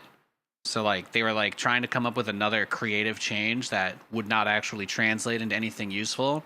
And their incompetence actually ended up being good for the game because they just assumed that something like being able to restore the energy of a unit in the most technical race in the game wouldn't be, like, a profoundly game-changing thing to do. But because they don't think about the things that they do, you know, we ended up benefiting from it. And, you know, Protoss is finally viable. We went back to a 3-race game. A lot of people don't realize that, but it was a 2-race game for a couple years there, and you wouldn't find a single person willing to put their neck on the line to say otherwise, except me, of course, and I'm out. So this is the first time that Protoss has actually been viable in the game again in years. People are just blinded by losing ladder games. They're incapable of giving an unbiased perspective on it.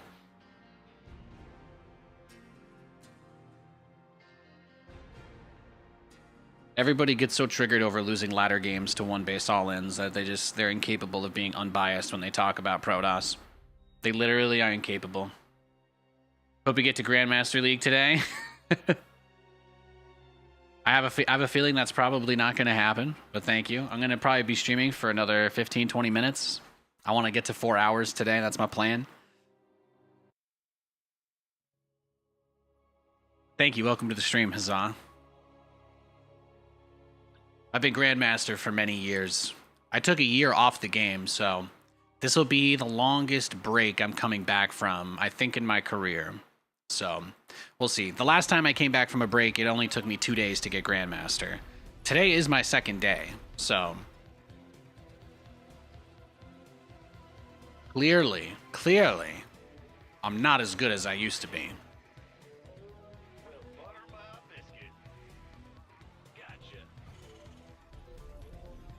While they are in battle, you make battle. What do you think? I don't see why not. I don't see why not.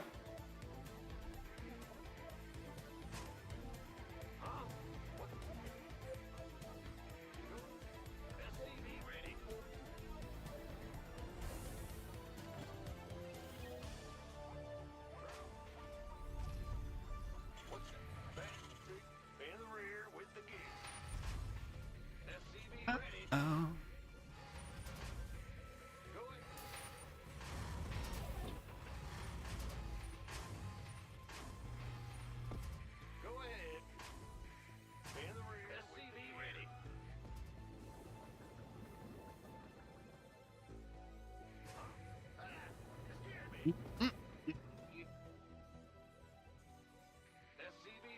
Yo, Crown, what's up? Your name Crown reminds me that my wife and I still have crowns in Zero build. We're gonna probably play a game today and lose them. That's okay. Seeing your name in chat is emotionally preparing me. Thank you. Appreciate it.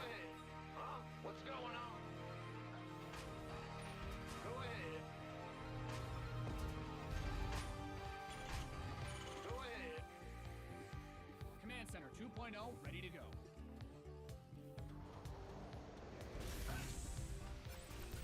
The Grim Reaper has arrived. Nothing I can't handle. What's going on? SCV ready.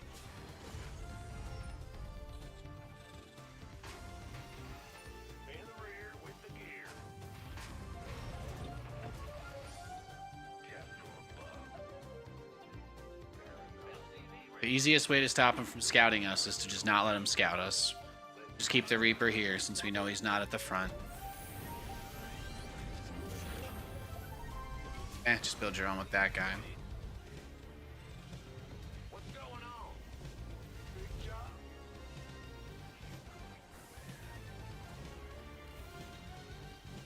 SCV ready.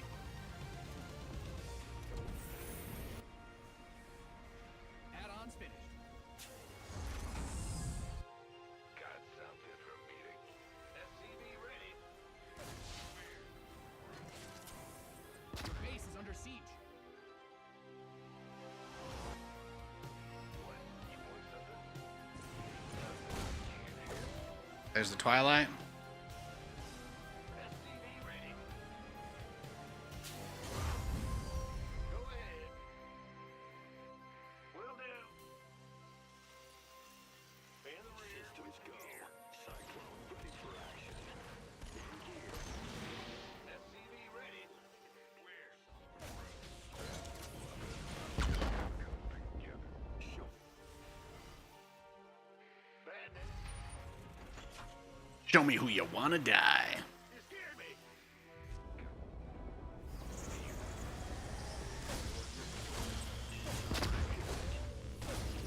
This way I can take away his blink. That's kind of a big deal. SCV ready.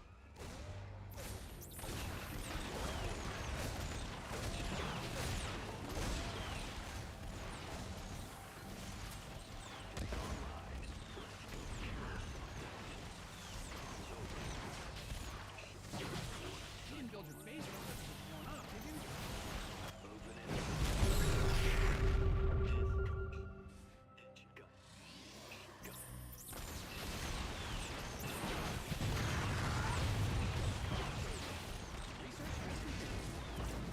SCV ready. Cyclone receiving.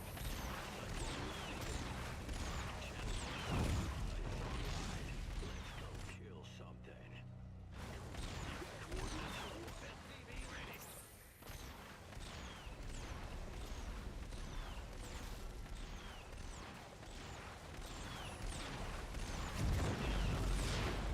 SCV ready.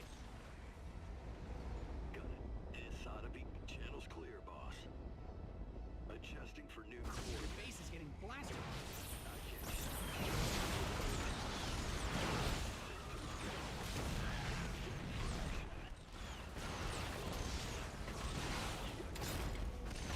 Command Center 2.0 ready to go.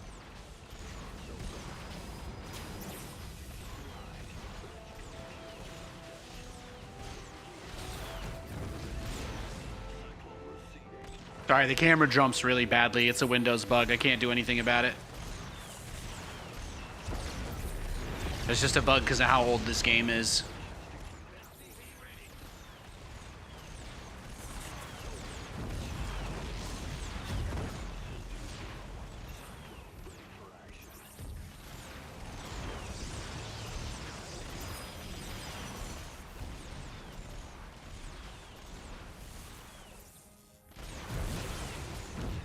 Your base is under siege.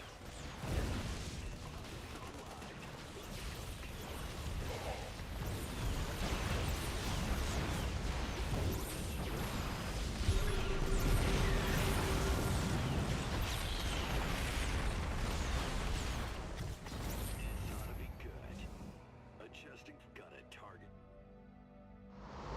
System. Cyclone ready for action.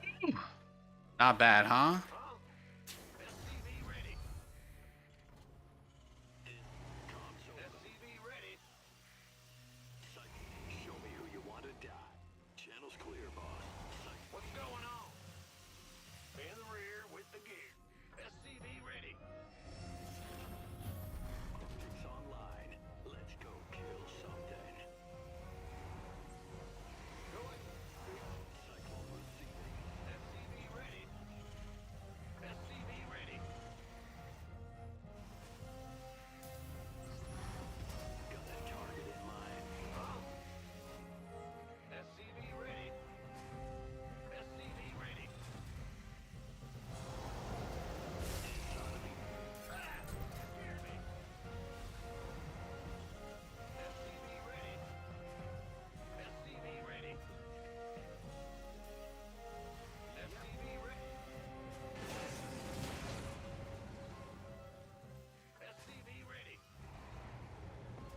out a mineral field.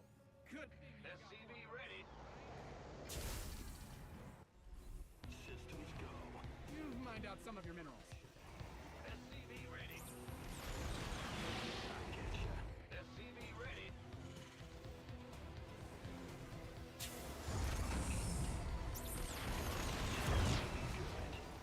Got the ops. SCV ready.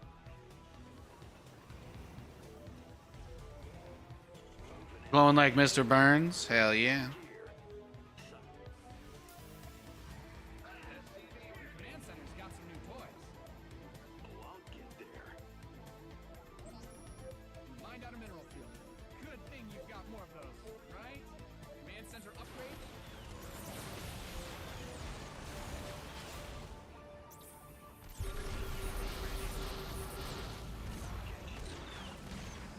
That'll stop me. Man the ring. Channels clear. Cycle. What's going on? Bad news. Optics online. Let's go kill.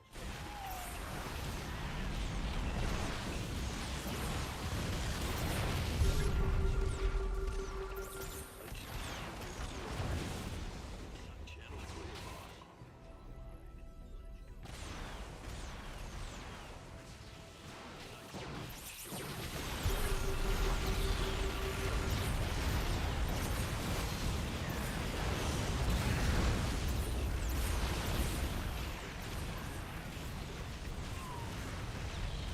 Moving into position.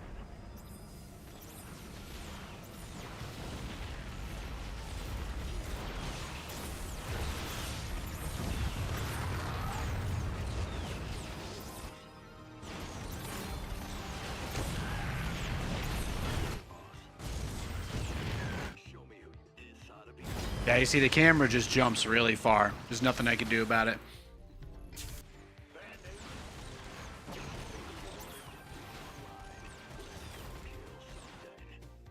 Go ahead.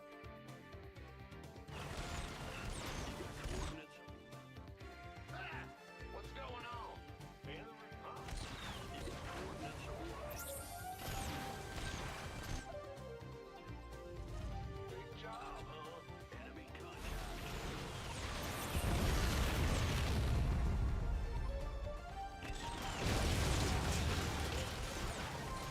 Command center upgrade complete.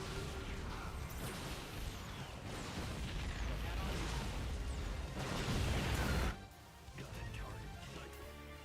SCVs didn't sign up to fight. Yep.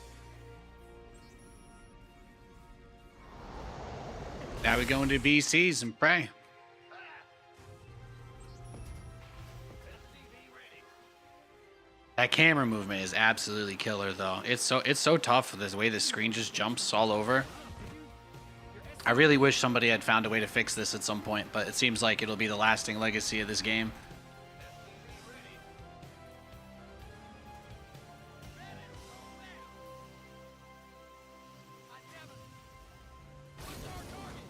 That's always the hardest part about playing this game.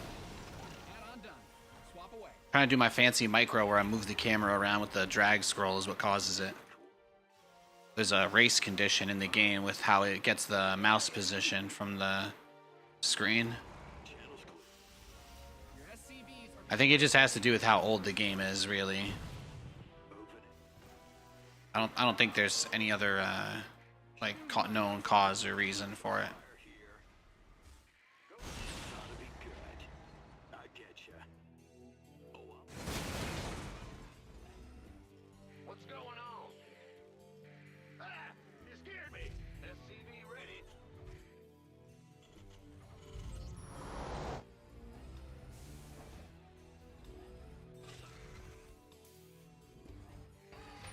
SCV ready. Good to see you, Valskro. Hope you're doing well.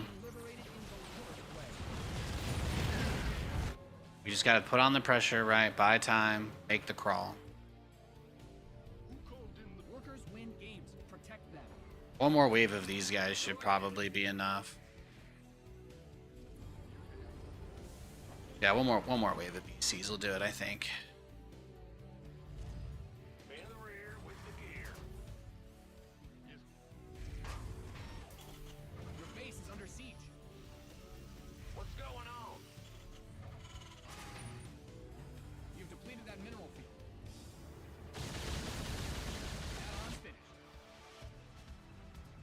Just keep trying. Keep throwing down bases.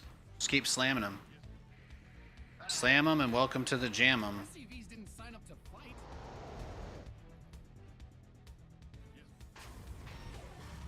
Research complete. You mined out a mineral field. Good Did I kill a cybercore? right? Your SCVs are under attack. In the rear, here.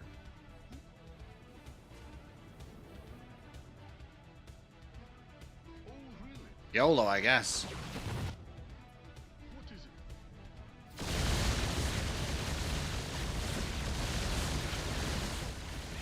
There you go. No more cybercore. All he can do is recall into his main, right? That's it.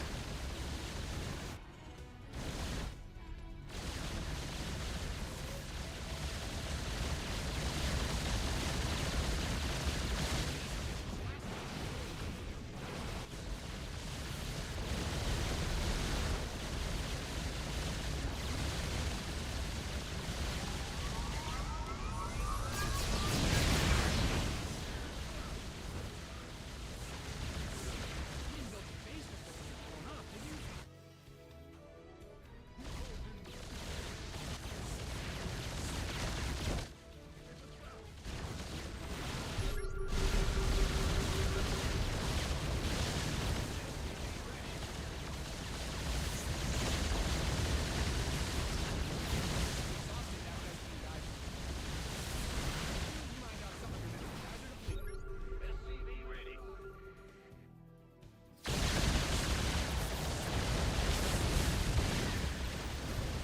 Beautiful.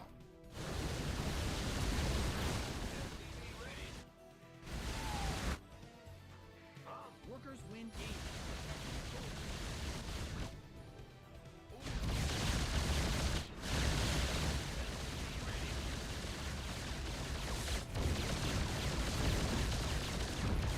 What's going on? Yes, Commander.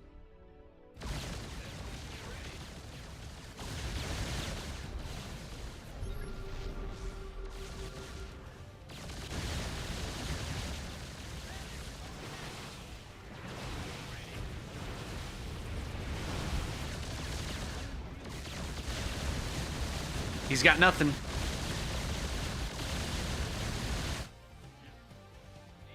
Go ahead, blink on that, bro. Do it.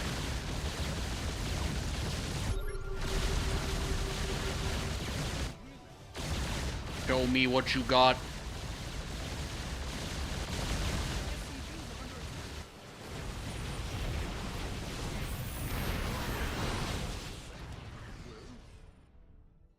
Oh, really?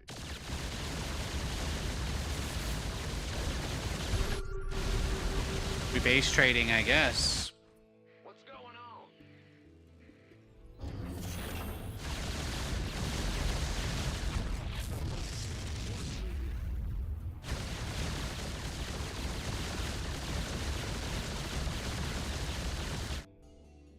So where does he have another base, right? Where is he hiding it? It's a good question. Yes, sir. Yes, Commander.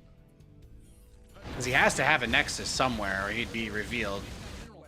So I'm guessing he took that bottom base since his army's hugging it. Yeah.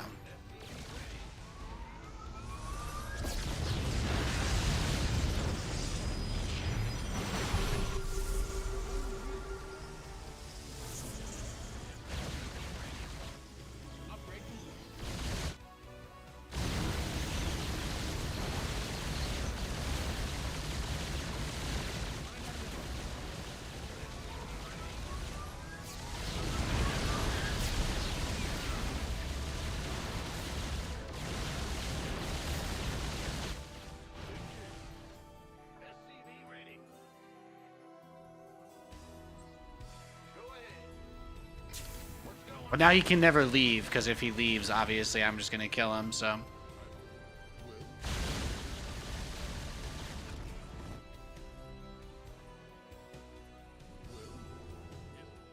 he can never leave his own base. What a shame. Oh, really? Or he can try and this will happen.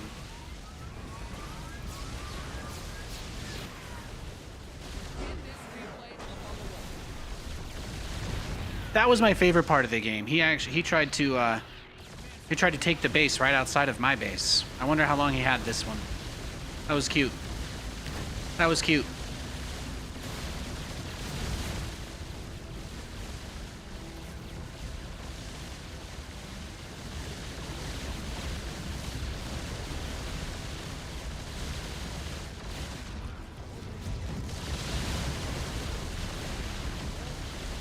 He went on a long odyssey to end up at your third, but he never came home. No, he did not. Every once in a while, you run into that Protoss player who's completely comfortable just going directly into the base trade against a Terran. It's typically considered to be questionable. And he only had 1-1, so I was like, yeah, my battle cruisers are actually a little tankier. Stalkers actually get like an increasing return on upgrades because it's not just +1, but the battlecruiser armor is only +1. +3 Stalkers are much better against +3 battlecruisers than +1 are versus +1. That's really all you need to understand about what happened. So his 1-1 is not very impactful. My 1-1, pretty impactful. And then, I mean, if we had both had full upgrades, then yeah, it's tough. If he had gotten like +3, but pretty sure I killed both of his forges. I think he was going double forge. Mind you, this game opened with a Cyclone Rush from me, so that was pretty fun. Yeah, it was pretty sick.